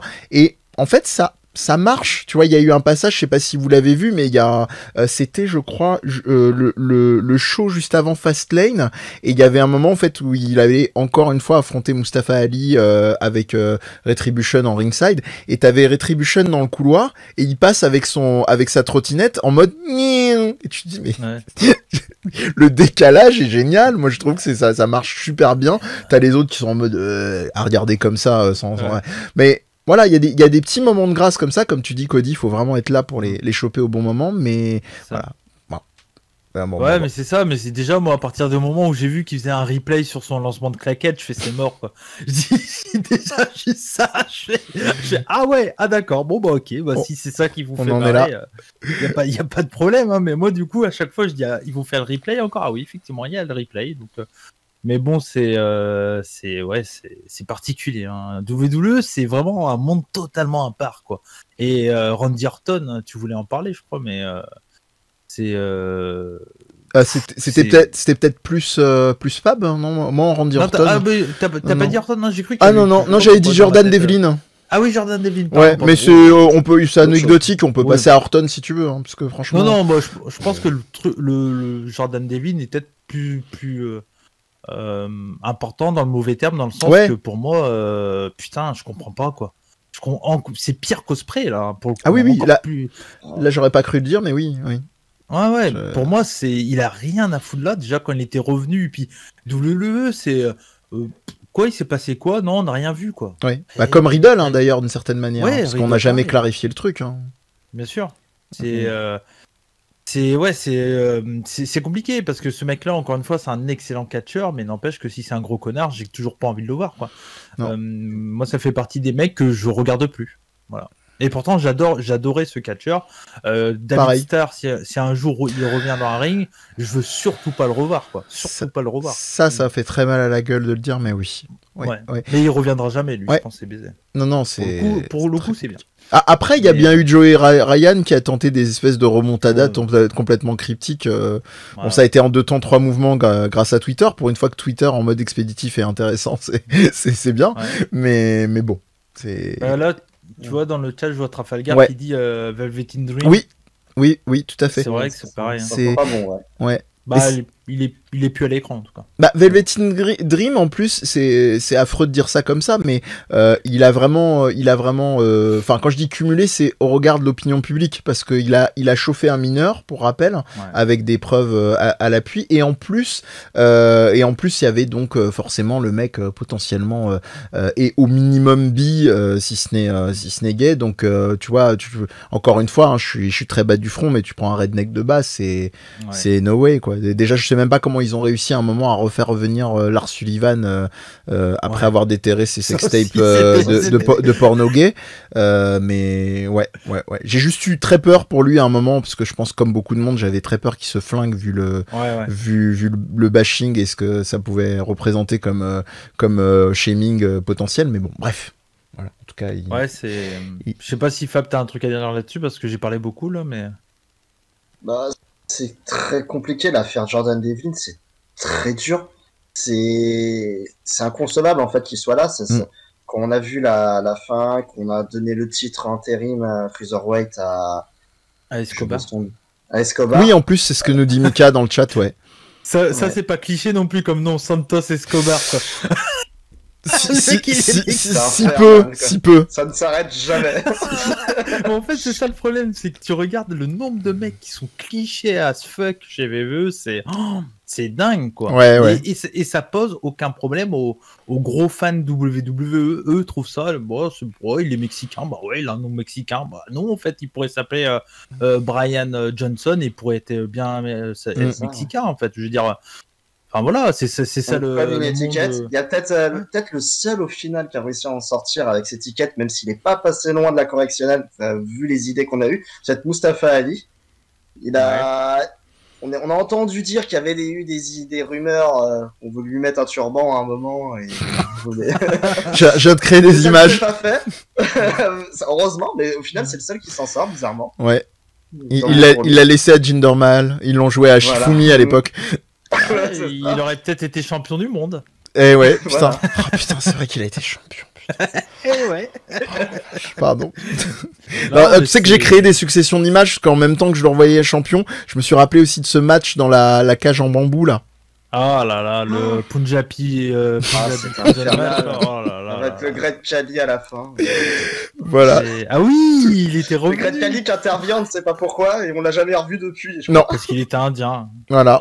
C'est ça, hein. Faut pas aller chercher, bien loin. Mais ouais, pour revenir sur ce que disait Mika, c'est qu'en plus ça n'a ni queue ni tête, parce que ils avaient bien précisé que le titre Cruiserweight était bien remis était remis c'est vraiment incroyable, hein. On n'arrête pas de répéter ça depuis tout à l'heure, mais quand tu suis le cycle complètement pérave, il y a eu un autre truc aussi, là on est passé à une rétrospective WWE, c'est formidable, toute l'histoire qu'il y avait eu avec Flûte, comment s'appelle-t-il, Félix va m'engueuler parce qu'il l'aime bien, qui avait dit qu'il allait être viré, ça avait été sa gimmick pendant... Non, en tant que cruiserweight à la WWE, le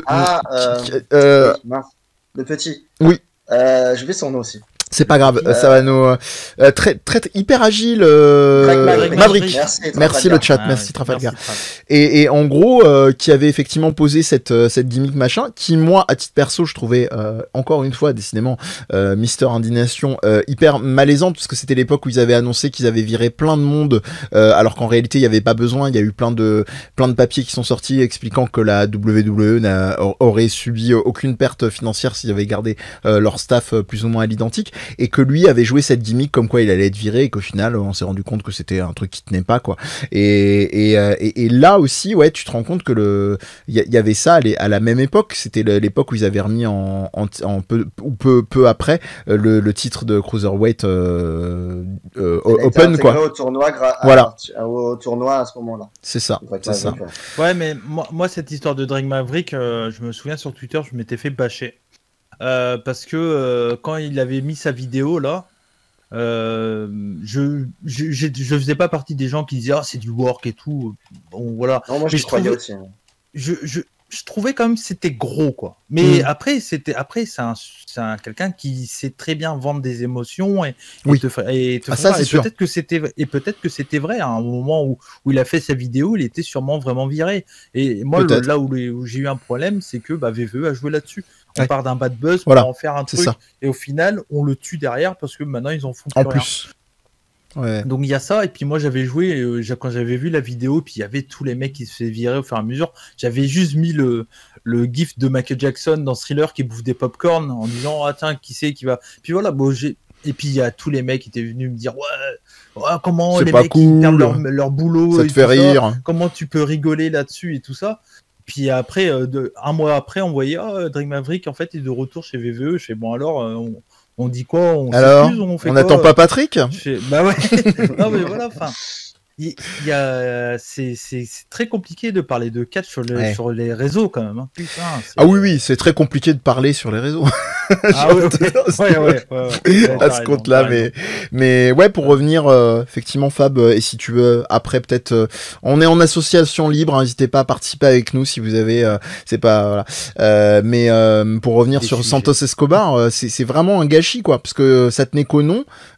Typiquement, tu vois, on a parlé de Andrade tout à l'heure, qui arrive bientôt à la Rix, hein, d'ailleurs, on vous le rappelle. Ouais. Qui... Bah non, bah si tu dis la Merde. surprise qu'on avait. Ah putain, le con. Bah non. Je serai jamais un bon booker. Il faut savoir mentir dans le catch. Je suis Paul Naisman, tu vois, c'est la version naze de Paul Heyman. Donc, et c'est dommage parce que même son gimmick de, on va dire de parrain de mafieux, ça marchait vachement bien. Mais pourquoi lui filer ce nom-là, quoi? Moi, je trouve que c'était vraiment le truc de trop. Je te rejoins complètement, quoi. C'est. Ouais, et puis le truc, c'est de le faire commencer avec un masque pour l'enlever. Ouais, ça. Bon. Qu'il avait plus de masque en plus. En plus. Oui, les fans du Mexique, du Mexique savent très bien qu'il n'avait plus de masque déjà. Comme Andrade quand il est arrivé, il avait fait la cérémonie avant, donc ouais. Ouais. Et ça, et puis bah tu vois, par exemple, juste même entre WCW et WWE, il y a eu des gros changements comme ça. Rey Mysterio en fin de carrière chez WCW avait plus de masque. Ouais. Il arrive chez VVE, le masque a repopé, c'est nouveau. Voilà. Enfin, moi j'ai toujours cette sensation chez WWE qui prennent les fans pour des abrutis finis quand même. Ouais, j'ai l'impression, et on nous emboîte le pas, on revient sur l'actualité grâce à Mika, à sa team avec Killian Dane en ce moment. Vu l'histoire qu'ils ont fait avec lui, je m'attendais à voir quelque chose de plus sérieux, et rien de... Ouais, clairement pas, ouais. Ouais, d'ailleurs, il y a un potentiel split, d'ailleurs, donc ça aura pas tenu bien longtemps, et merci en tout cas à toutes et à tous dans le chat, hein, beaucoup de réactions. N'hésitez pas, hein, si vous découvrez le Catchacast, à nous follow, hein, il y a des récaps tous les week-ends de l'actu Stardom, WWE, AEW et NJPW. Donc voilà, et puis on aura sûrement de nouveau des petits papotages avec la team Les Rebuts, parce que là on a réussi à briser l'Arlésienne. Donc est-ce que tu veux nous emmener quelque part, Fab, une association sur un match récent, un truc qui t'a marqué? Là on est en discussion libre, donc au hasard. Ça c'est le gros dossier. Allez, bah vas-y, c'est roue libre. Keiji champion à 58 ans. Ouais. Je pense que on s'arrête là. Voilà, c'est déjà. Bah, après non, parce que bon. Ouais, il y en a eu d'autres. Il y en a eu d'autres. Il y en a qui ont 62 ans qui catchent aussi dans les compagnies américaines. Ouais. Mais ça me choque moins au final. Hein. C'est vrai que même moi-même ça me choque moins. Mais non, c'est compliqué. Mettre over un jeune en mettant un ancien, je sais pas, c'est bizarre. Cette manière en tout cas de le faire est très compliquée là pour l'instant, je trouve. Moi mon point sur Keiji Muto, c'est que j'ai aucun problème que le mec soit champion à 60 ans si le mec est bon en fait. Sauf que le gros problème de Keiji Muto, c'est qu'il est nul à chier, voilà. Qu'il est cramé, c'est tout. C'est ça. On a le parallèle avec Jun Akiyama, la DDT à côté, qui est un peu plus jeune mais qui a passé les 50 ans, qui fait le travail encore, il n'y a aucun problème. Lui, Muto, c'est compliqué. Fujita, là, qui vient de prendre le titre aussi mid-card chez Noah, 52 ans, fait le travail. Il peut mettre over des jeunes, mais Keiji Muto, c'est très compliqué. Moi, ce que je disais déjà chez Puromania, c'est que ça a été une grosse erreur d'enlever le titre à gauche chez Ozaki pour le donner à Keiji Muto, surtout le règne qui sera dans 10 ans, on va encore en parler. Ouais. Donc, un règne légendaire cassé par Keiji Muto sur une prise, enfin un botch en plus. Passage. Tant qu'à faire. Il a retenté contre Kaito Kiyomiya après, donc c'est que c'était pas un botch. Ouais, ça parle de la fameuse roue dans le chat. Et jusqu'à où le compagnie peut s'enfoncer en fait dans son erreur. Est-ce qu'ils s'en rendent compte? Est-ce qu'ils vont continuer à plonger, à s'enfoncer jusqu'au bout ou vont reculer? Parce que pour ceux qui regardent un peu Noah, qui ont regardé Noah en 2020 et Noah maintenant, Noah, on parle beaucoup de VVE sur leur choix de booking étrange, mais Noah niveau booking, c'est bien chier quand même en ce moment. Heureusement qu'il y a de la qualité in-ring qui est quand même pas trop dégueu. Ouais. Et encore. En règle générale, et encore. Mais actuellement, Noah, c'est peut-être la pire promotion japonaise alors qu'ils étaient les number one. Ça fait mal, hein, l'année dernière. Ouais. Sans problème, ouais. Donc c'est très très compliqué et je sais pas où ils vont, quoi. Et j'ai l'impression que c'est un peu comme VVE, j'ai l'impression qu'ils savent pas où ils vont eux-mêmes, quoi. Ils veulent pas reculer, j'ai l'impression. Je pense qu'ils ont compris qu'ils ont fait une erreur, mais ils ont du mal à reculer. C'est mon sentiment. Ouais. Non, mais tu vois, là, je vois Wingreen dans le chat qui dit que qui te rejoint complètement. Un peu moins fan de Noah en 2020, mais il voit quand même qu'il y a un gros gauffre en 2021. Moi, j'étais extrêmement fan de Noah l'année dernière parce qu'ils avaient, pour moi, le meilleur main eventer en 2020 qui est Go Shozaki. Si vous ne connaissez pas, allez le voir parce que ces matchs en 2020 étaient tous fantastiques. Et là, en 2021, c'est la pire promotion japonaise que je regarde, quoi. Et je continue à regarder parce que, comme pour VVE, j'ai l'espérance que ça va aller mieux. Mais, on a hashtag syndrome de Stockholm, évidemment. Ouais. Trafalgar qui nous dit qu'ils sont fixés sur leur pay-per-view Cyber Argent en juin. Agent. Agent, pardon. On verra bien, mais. Si t'es pas au courant, c'est le promotion, le show interpromotion avec DDT qui vont faire en juin. Ouais, mais j'avoue que... Les matchs vont être annoncés d'ailleurs demain. Bon, il n'y aura pas les main events, mais les premiers matchs vont être annoncés demain. Je trouve ça très tôt aussi, d'ailleurs. Mais bon, on verra. Mais pour revenir sur un truc un peu plus WWE, parce qu'on a dit le mauvais truc de WWE, mais il y a eu du très bon à Fastlane. Je sais pas si tu es d'accord avec ça, Mehdi. Je sais que Fab n'a pas vu Fastlane, mais ouais, tu trouves? Vas-y, peut-être que j'ai... Le Drew McIntyre chez Sheamus, c'était très bien. Oui, c'était... Pour moi, c'était le seul truc qui avait potable, globalement. Alors, c'était très WWE dans le style, hein, oui, clairement. Ça, c'est pas un problème, quand c'est bien fait. Mais franchement, le match était hyper vivant du début à la fin, ça bougeait bien. Les deux ont sorti assez over. Après, ça fait aucun sens derrière parce que c'est Sheamus qui a un match avec Bobby Lashley. Enfin, c'est ça après. C'est ça en fait. Il faut regarder les pay-per-view. T'as des matchs qui sont pas trop dégueux généralement. Bon, hormis quand t'as des choix de booking totalement absurdes. Mais là, pour le coup, il y avait pas tout ça. Et le match, je sais pas si vous parlez de notes sur votre podcast, mais moi, je sais que je peux mettre un bon 4 à ce match-là. J'ai aucun souci, quoi. Oui, je trouvais le match très très bon, quoi. Je te rejoins, c'est vraiment solide. Effectivement, faut aimer le genre bien brawler, mais en tout cas ça il tourne tout autour du ring. Il y a un petit spot effectivement son et lumière à un moment donné, j'en dis pas plus, mais avec des meilleurs explosifs qu'à All Elite. Oh, c'est pas c'est pas dur, hein. Ouais, c'est clair. All Elite de feu de Bengale, tu rachètes j'allais dire Johnny Khan, tu rachètes zut, j'ai oublié son prénom. Tony Khan. J'ai fait une fusion entre Johnny Cage et Shao Kahn de Mortal Kombat pour les fans. Voilà, c'est le truc improbable. Bref. Oui, voilà, c'est ça. Mais on a même une petite arborescence. Ah bah non, c'est toi Fab qui nous dit Cyber Fight over DDT over Noah over TJPW. Ouais. Ah, écoute, ça n'engage que toi. Réagissez dans le chat. Mais c'est vrai que Noah, malheureusement, je vais être totalement transparent. Ouais, j'ai un peu déserté. J'ai pas eu le courage, quoi. La pente a été. Toujours, oui, probablement. Mais tu vois, quand j'ai cumulé les trucs.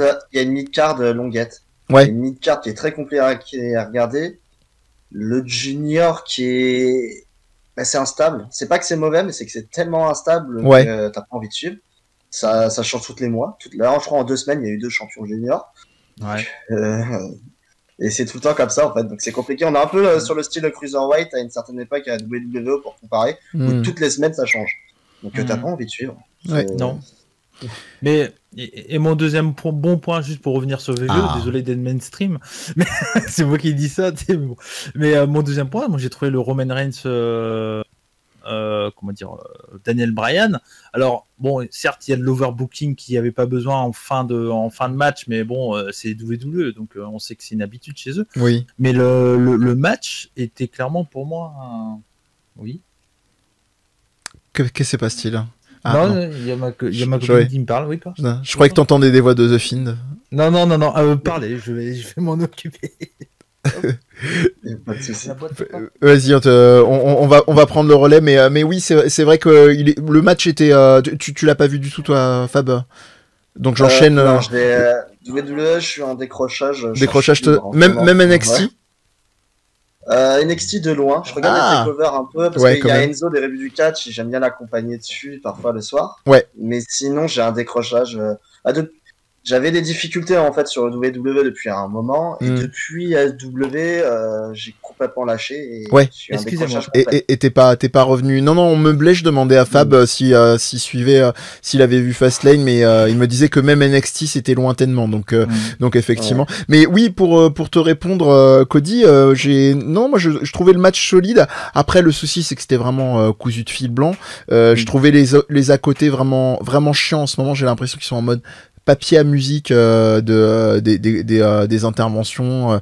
Jey Uso, j'en peux plus quoi. Le mec, je pense qu'il il doit avoir un rendez-vous permanent chez le dermato, parce que je sais pas si vous avez fait gaffe, chaque fois qu'il est à côté de Roman Reigns, il est en mode et il fait ça toutes les semaines quoi. Et je me dis mais putain mec, il doit avoir mal à force quoi.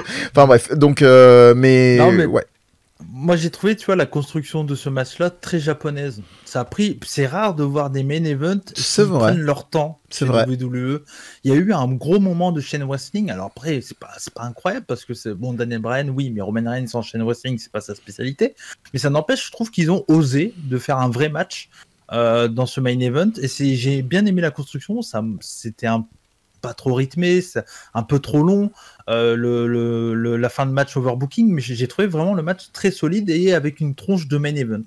Mais c'est moi, marrant quand je regarde parallèle. WWE, ça me suffit. Après, est-ce que je devrais baisser mes envies et j'ai pas le mot.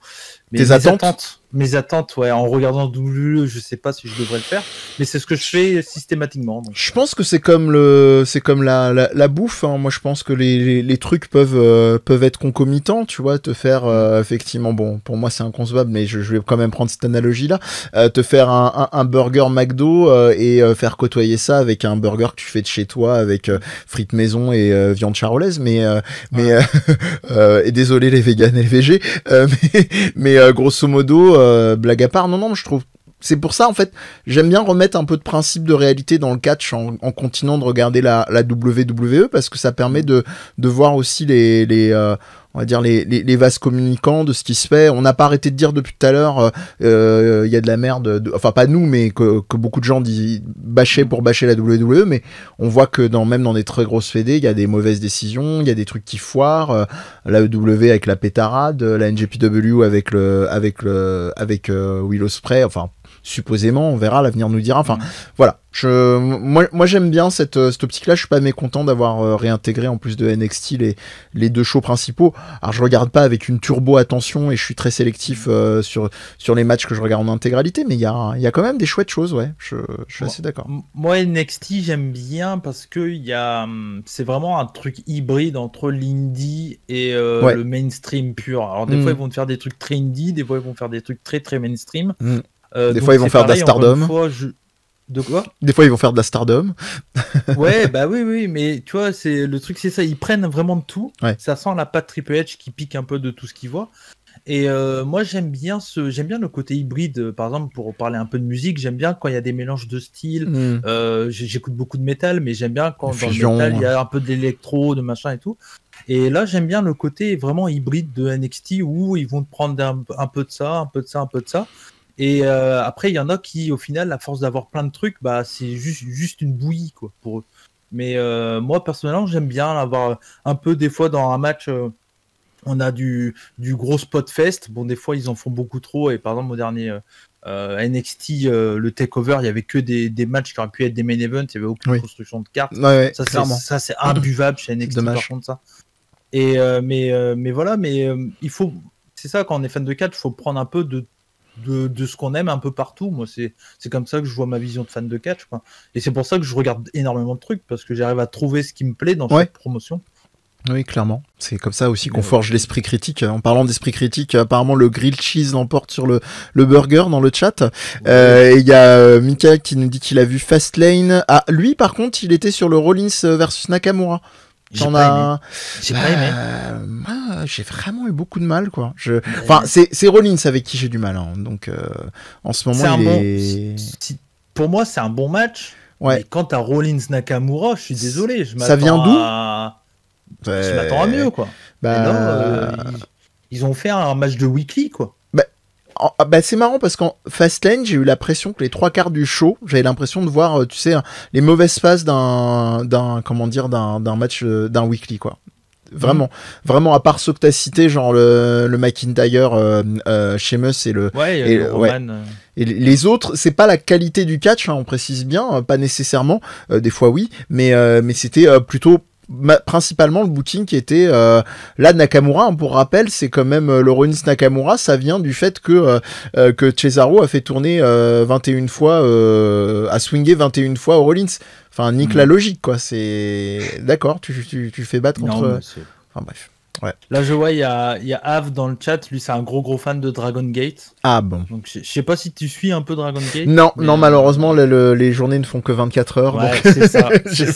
J'ai pas réussi. Déjà que je disais tout à l'heure honteusement que j'ai déserté la Noah, mais entre la Stardom que je suis activement. C'est pas si honteux que ça, en vrai. Ouais. Que t'aies déserté la Noah, ça se comprend. Ah, ça fait mal, quoi. C'est ouais. Et la Stardom actuellement, toi, t'aimes bien? Ah oui, moi je suis à fond de balle. Parce qu'il y a pas mal de fans de Stardom depuis souvent le début qui aiment pas trop le changement de Stardom, qui sont passés d'une promotion qui était, pour moi en tout cas, très dans le style assez girly, tout ça, de ce qu'on en a parlé tout à l'heure, et que maintenant j'ai l'impression qu'ils partent plus dans un style très Bushiroad, on va dire. Et moi personnellement, moi je regarde Stardom depuis les gros shows de Stardom depuis 3-4 mois, un truc comme ça, Fab, hein, ouais. On a commencé à se mettre. Ouais, c'est ça. Un truc comme ça. Et moi j'aime beaucoup Stardom, quoi. Je sais que j'aime beaucoup Stardom. Dès que je regarde, je trouve qu'il y a de la qualité in-ring. Les matchs sont courts. Ouais, des fois peut-être un peu trop pour certains, mais après c'est voilà. Mais moi je trouve que c'est hyper bien pour se mettre dedans dans du Joshi. C'est vraiment le produit facile d'accès. Oui, c'est vraiment très totalement. Après, il y a des trucs beaucoup plus niche, dont la nouvelle réserve de catcheuses japonaises de la AEW, savoir la Gato Move, Choco Pro. Ouais.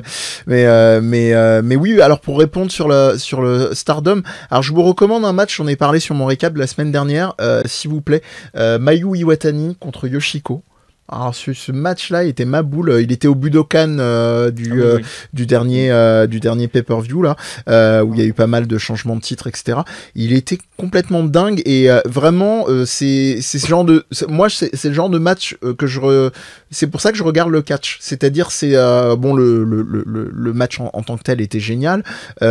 C'était d'une violence inouïe. Alors j'ai eu un fou rire nerveux parce que à un moment j'ai cru que Mayu Iwatani elle a fait un dive. J'ai cru qu'elle allait mourir parce qu'en fait elle a été mal rattrapée, elle s'est mal réceptionnée et je me disais les dives elle y va, hein. D'habitude je suis habitué à Rey Fenix et ce genre de trucs là c'est ce que j'avais dit dans Pour Mania, c'est que quand c'est Carmella qui le fait, on dit elle est conne ou quoi, elle va se buter et tout ça. Quand c'est Rey Fenix ou Mayu Iwatani, on fait ils sont géniaux. Bah oui, c'est... Alors qu'au final, c'est plus ou moins le même style de dive, les trois, tu vois. C'est tout aussi dangereux, tu vois. Mais en tout cas, ouais. Il y a un très bon équilibre, oui, parce que moi, ça a été par intermittence. J'ai regardé il y a quelques années et j'ai repris sous l'impulsion d'un de nos copains, coucou Jérôme, qu'on cite aussi dans le chat, qui est c'est un peu notre Nelson Montfort de la Stardom. Et oui, lui, il entend pas Shed dans l'oreillette, il entend Stardom. Et en gros, il y a des trucs très très bien. Il y a du comedy wrestling avec Goki Yendes, donc le clown, littéralement, hein, on précise, faudrait qu'on fasse une émission comedy wrestling genre. Pour parler Stardom si tu veux. Avec grand plaisir, quand vous voulez. Faudra peut-être aussi par intermittence inviter Jérôme, sinon il fera la gueule, mais je pense. On regarde aussi Stardom. Ah cool. Et toi t'en penses quoi, Fab? Très discret, trop discret le Fab. Ouais, Je parle laisse la beaucoup, parole c'est au pour chef.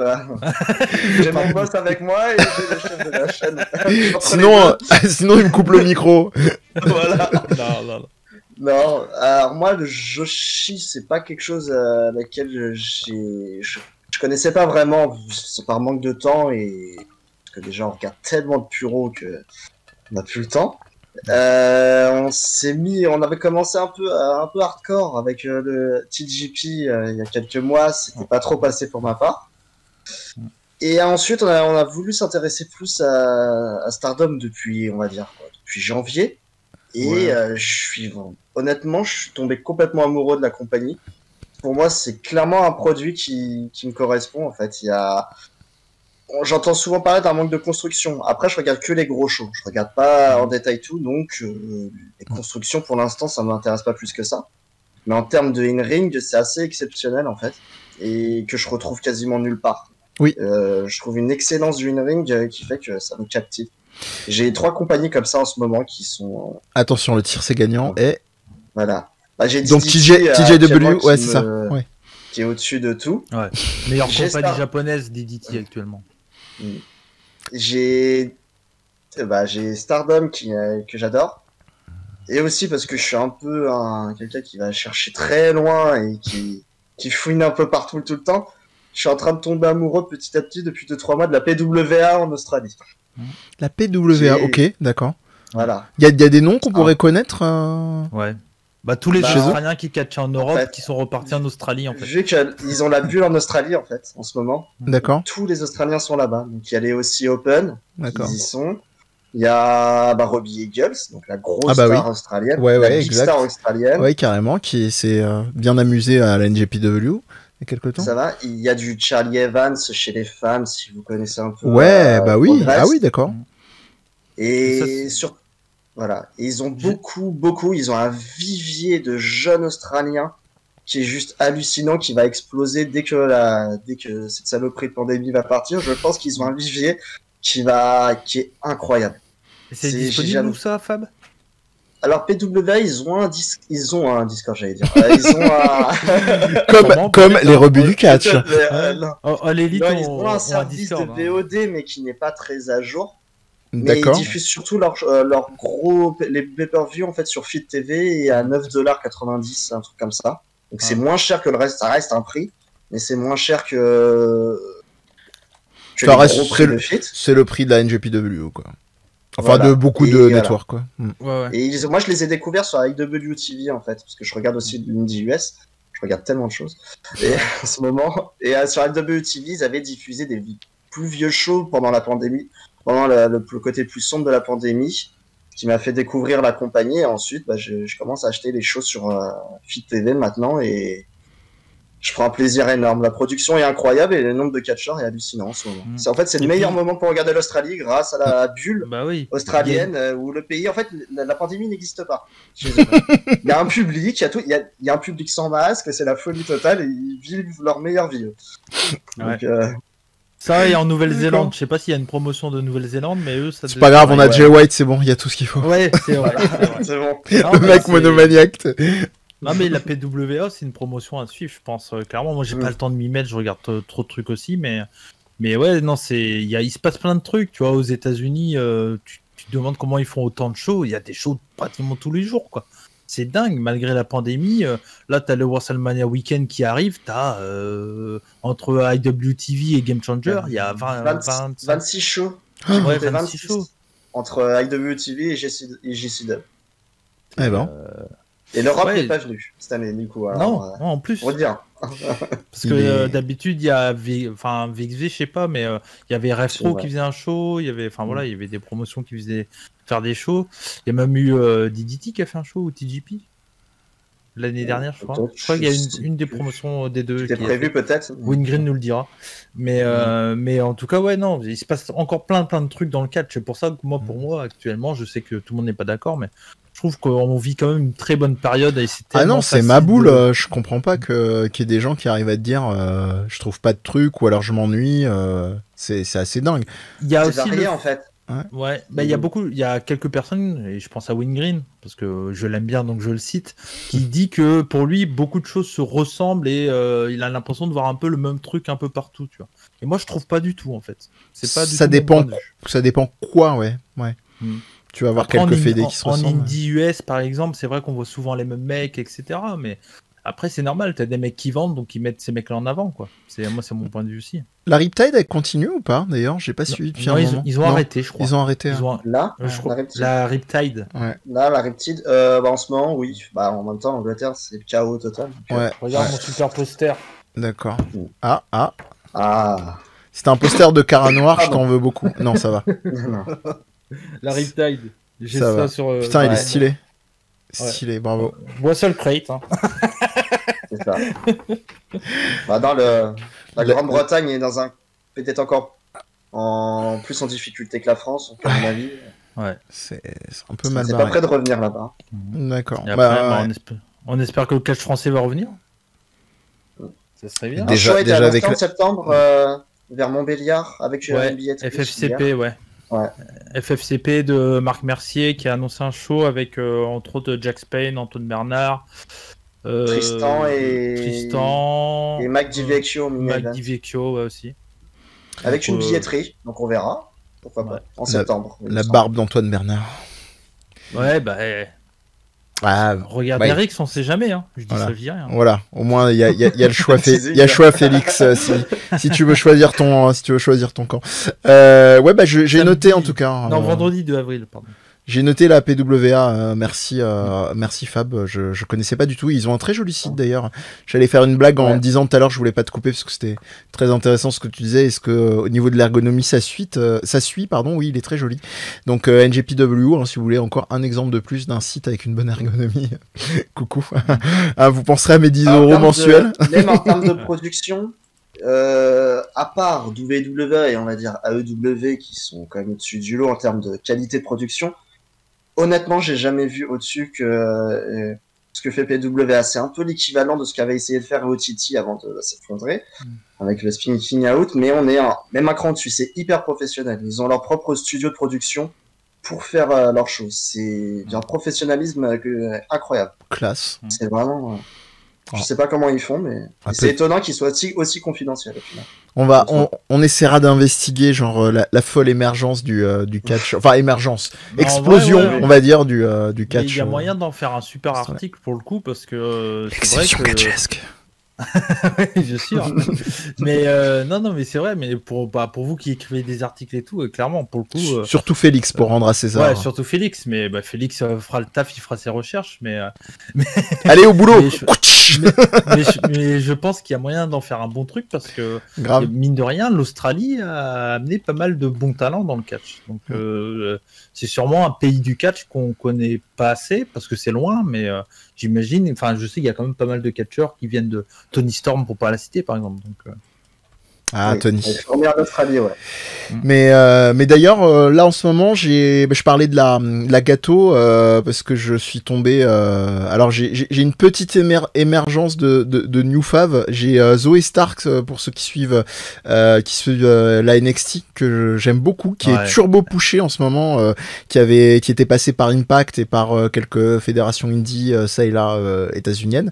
Et j'ai du côté de l'AEW j'ai Mei Kasuga qui justement vient c'est là comment dire la poster girl de la gâteau. Il y a la PDG qui est Emi Sakura et il y a voilà et elle est fabuleuse quoi, elle est extrêmement drôle. Alors on n'a pas la même intro pour l'instant à la EW qu'elle a au Japon parce qu'en fait elle a un délire où elle a des ailes de papillon, enfin elle l'a fait au Japon, elle l'a fait sur certains shows en Angleterre, notamment la Pro Wrestling Eve. Regardez la Pro Wrestling Eve si vous aimez le catch féminin, c'est génial.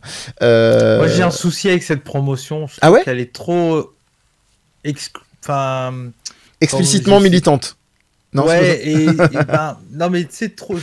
Limite en tant qu'homme à regarder ça, je me sens un peu pas bienvenu, tu vois.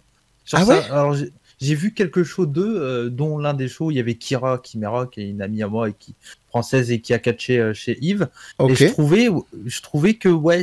Un côté un poil trop extrémiste un peu. Alors après ils expliquent bien que tout le monde est bienvenu et tout ça, un peu à la manière de Progress et tout. Mm. Mais ils ont quand même fait des shows où c'était 100% femmes, public, tout ça. Et Ouais. ça me dérange un peu. Si demain, tu as un show de 100% de mecs, testostérone à fond et tout ça, ça ferait scandale. Donc moi, voilà, ça m'a un peu dérangé. Après, Ouais, je comprends le principe, je comprends pourquoi ils font ça. J'étais pas au courant, je t'avoue, Mais, pour le show ouais. public compris, totalement féminin. Ouais. D'accord. Et bon, après, je comprends le pourquoi du comment, pourquoi ils font ça, et ok. Mais voilà, je trouve qu'ils sont un peu à la limite aussi, dans l'autre sens. Du coup. L'avantage, alors c'est sans arrondir les angles, hein, c'est que eux c'est dans la catchphrase quoi, c'est-à-dire c'est anarcho féministe quoi. Donc là-dessus il y a aucun souci, donc tu sais que un peu où tu mets les pieds. Mais je comprends tout à fait l'idée. C'est comme dans beaucoup de domaines militants qui vont se dire parfois on est open, mais qui vont un peu te faire des regards en coin, etc. Après ça peut arriver reste de la par très bonne qualité énergie. Ah ouais, ça c'est ouf quoi. On a vous avez toutes les cadors mondiales, hein, Meiko Satomura qui est une habituée, Piper Niven, Tony Storm qui était souvent là-bas. Un peu moins maintenant quoi. Oui, clairement. Ouais, mais et donc voilà, pardon, pour revenir à Meikasuga qui a une espèce d'intro avec des ailes de papillon déjà qui font hurler de rire, et qui m'a permis via notamment le biais de la gâteau. Alors je vais essayer de retrouver son nom, je suis désolé, son nom m'échappe. Il y a un catcheur qui est un peu le poster boy, on va dire, de la gâteau, malgré ses nombreuses catcheuses. C'est un Indien dont le nom Baki, je crois, Bati. Wingren doit l'avoir, Balianaki. Balianaki, merci. Et du coup, en fait, par son biais, j'ai vraiment découvert pas mal de promos indiennes et singapouriennes et thaïlandaises. Donc, il y a vraiment de la bonne cam, un peu sur la veine de Fab qui nous a recommandé la PWA du côté de l'Australie. Il y a vraiment creusé, cultivé. Je pense que pour ceux qui sont dans le chat, on n'a pas trop besoin de vous le dire, parce que vu les commentaires, il n'y a pas trop de soucis. Mais si vous êtes là en mode curieux, vraiment, sortez du sentier battu américano, franco, anglo-japonais. Il y a des très très chouettes choses, quoi. Vraiment. Ouais, c'est clair. C'est rafraîchissant. C'est clair. Voilà, donc Kasuga et Zoe Starks, si vous voulez suivre des valeurs sûres. C'est pas du tout orienté. Voilà, écoute, peut-être une dernière pour la route, un petit coup de cœur, un petit coup de gueule, et puis après je pense que on se laissera là-dessus, comme on dit, c'est toujours mieux avec un petit goût de reviens-y que de trop d'un coup. Si tu veux, pour moi, mes 3 promotions préférées actuellement. Yes, allez, parfait, notez chez vous. Numéro 1, DDT.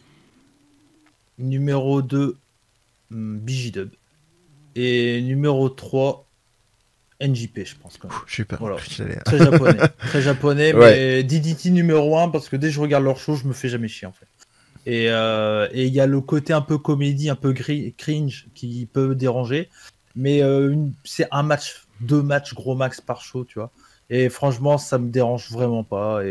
Et tous leurs main events sont vraiment très très solides. Et il y a de la qualité. Et puis en plus, il y a eu des arrivées, des nouveaux catcheurs qui sont arrivés là-bas, comme Yuji Ino que j'adore. C'est un gros bonhomme avec le nombril qui sort. Voilà. Le mec, il a son personnage. Enfin, une partie de son personnage, il est en t-shirt tout le temps parce qu'il peut pas l'enlever tout seul parce qu'il est tellement baraque en fait. Donc dès qu'il veut l'enlever, il y a un mec qui vient et qui l'enlève pour lui. Et pour moi, DDT, c'est vraiment le top. Je vous conseille. D'accord, DDT for the World. Je pense qu'on les a eu déjà, mais peut-être pour que les gens aient le temps de noter chez eux, Fab, de ton côté, ça peut être soit le trio, soit un coup de cœur, soit un coup de gueule, tu choisis, ou les 3. Voilà, mon coup de cœur, je l'ai dit, c'est DDT en premier aussi. Ouais. Je sais plus ce que j'ai dit. PWA peut-être. PWA, voilà, et Stardom. Allez. Voilà, c'est vraiment les. Et toi, Stardom, New Japan? Ouais, Stardom. Si je reste sur le côté classique, Stardom, New Japan et NXT. parce qu'on a beau dire, même si comme tu disais tout à l'heure, ils bookent un peu de manière pas inégale, mais trop homogène leur takeover, mais ça reste quand même super solide, quoi. C'est quand même difficile de piquer du nez, voire impossible sur un show NXT. Donc ouais, ce serait ces trois-là, et puis vraiment beaucoup de gâteaux en ce moment, pas mal de gâteaux. Je découvre des matchs. Il y a eu un passage de Minoru Suzuki à la gâteau. C'était improbable. Où t'as toutes les nanas du cast, du cast qui viennent lui faire des chops et tout, et lui il bolosse tout le monde, et puis à la fin en fait il y a Emi Sakura qui lui donne un t-shirt blanc et il signe sur le t-shirt. Enfin, voilà, c'est vraiment, j'aime pas ce cliché là en mode culturel, mais hashtag le Japon dans toute sa splendeur, quoi. Ouais. J'allais dire c'est Kira Kimura qui aurait dû aller chez Gato Move. Ouais. Tout, mais pour de vrai. Oui, pour de vrai, parce que ça aurait été si tu tellement veux, bien. Elle a fait un stage. Bah, moi, je connais l'histoire, mais elle a déjà raconté en public, donc d'accord. Je peux le dire, y a pas de souci. En gros, elle a fait un stage pour la Yves, je crois. Je crois que oui, au moment où il y avait oui. Emi Sakura sur un des shows. Et en gros, l'une des nanas qui a brillé aux yeux de Emi Sakura, c'était Kira. Et en gros, et Emi Sakura, elle a dit au promoteur de la Yves, il faut que vous mettez cette fille sur le show. C'était leur gros show en plus de la Yves. Oui, c'est là où elle a fait le Rumble là. Je sais plus quel show. Et donc du coup, grâce à Emi Sakura, il y a Queendom ou je sais plus quoi, je crois. C'est Queendom. Ouais, c'est Queendom, c'est ça. Ouais. Et grâce à Emi Sakura, elle a fait ce show-là, du coup, et de là, elle a été en contact avec Emi Sakura, et elle avait tout était prêt pour qu'elle aille au Japon pour partir s'entraîner avec Emi Sakura pour la Gato Move. Ouais. Et pour un peu, elle aurait eu une petite carrière au Japon s'il n'y avait pas eu cette pandémie. Mais de ce que je sais, c'est pas, voilà, ça se fera au moment voulu, quoi. Ouais, peut-être, qui sait. En tout cas, ce serait. De ce que je sais, ouais, c'est toujours prévu. Donc, Et puis en plus, culturellement, pour ceux qui ne le savent pas, on vous invite aussi à suivre, pas simplement parce qu'elle est passée sur la Rix, qui a un show, je crois, bientôt. Hein, le 2 avril, voilà. Vendredi à 21h. Voilà, et qui est une habituée de la Rix, qui a suivi son entraînement formation, si je dis pas de conneries, non ? Ouais, avec entre autres Jack Spain. Ouais, c'est bien ça. Et qui en plus est très très ouverte artistiquement et culturellement et musicalement parlant. Donc je me dis que ça aurait été vraiment pas. Enfin, autant tu vois, elle aurait été proposée peut-être dans un autre pays où elle aurait été moins en phase, mais je la vois bien vu son ouverture culturelle matchée avec le Japon. Totalement. Quoi. Donc, puis je pense que les fans japonais l'auraient bien aimé, je pense. Ah mais grave. Elle aurait bien tapé. Enfin, j'espère que ça se fera vraiment. Ah putain, mais c'est pareil. Il y a eu des rumeurs comme quoi Senza Volto avait des approchements avec Shima, par exemple, ou ce genre de catcheur. Et c'est pareil, Senza, son rêve, on sait tous que son rêve, c'est d'aller au Japon. Il y a Aigle Blanc aussi qui l'avait dit. Enfin, moi, j'espère que plus tard, les catcheurs français ils vont aller au Japon. Quoi. Allez, grave, allez-y. J'ai envie de les voir. Ouais. Et bah finissons sur cette belle note, ce vent qui va, on l'espère, circuler quand comme le disait Fab, quand cette saloperie de pandémie sera vraiment tassée. C'est pas tout de suite, mais bon. Donc on vous dit comme d'habitude amour et suplex de notre côté, et puis prenez soin de vous. Vous retrouvez nos amis les Rebuts sur leurs shows divers et variés de podcastique. Vous les retrouvez sur les internets avec leur tweetos, leur page Facebook quand elle les embête pas, leur Discord. Vous retrouvez on est sur Spotify et tout aussi, voilà, sur toutes les plateformes de podcast aussi. C'est parfait, sur la Rix aussi. Et puis merci aussi pour tous les follow qui ont suivi ce soir et d'avoir été super actifs. On espère que vous serez là. Pour ma part, en général, j'ai un récap le week-end. Oh, c'est beau, c'est ponctué par un follow sur la toute fin. Pour ma part, je fais un récap hebdo. Je l'ai dit tout à l'heure, mais rapidement, de toute la WWE, enfin toute NXT, Raw, SmackDown, ainsi que la NJPW, la Stardom et la EW. Donc c'est en général, je fais souvent ça les dimanches, mais ça peut arriver le samedi. Donc voilà, vous serez informés, vous verrez popper le truc, vous verrez via le Discord. Prenez bien soin de vous, une très bonne soirée à vous et à très vite. Ciao ciao.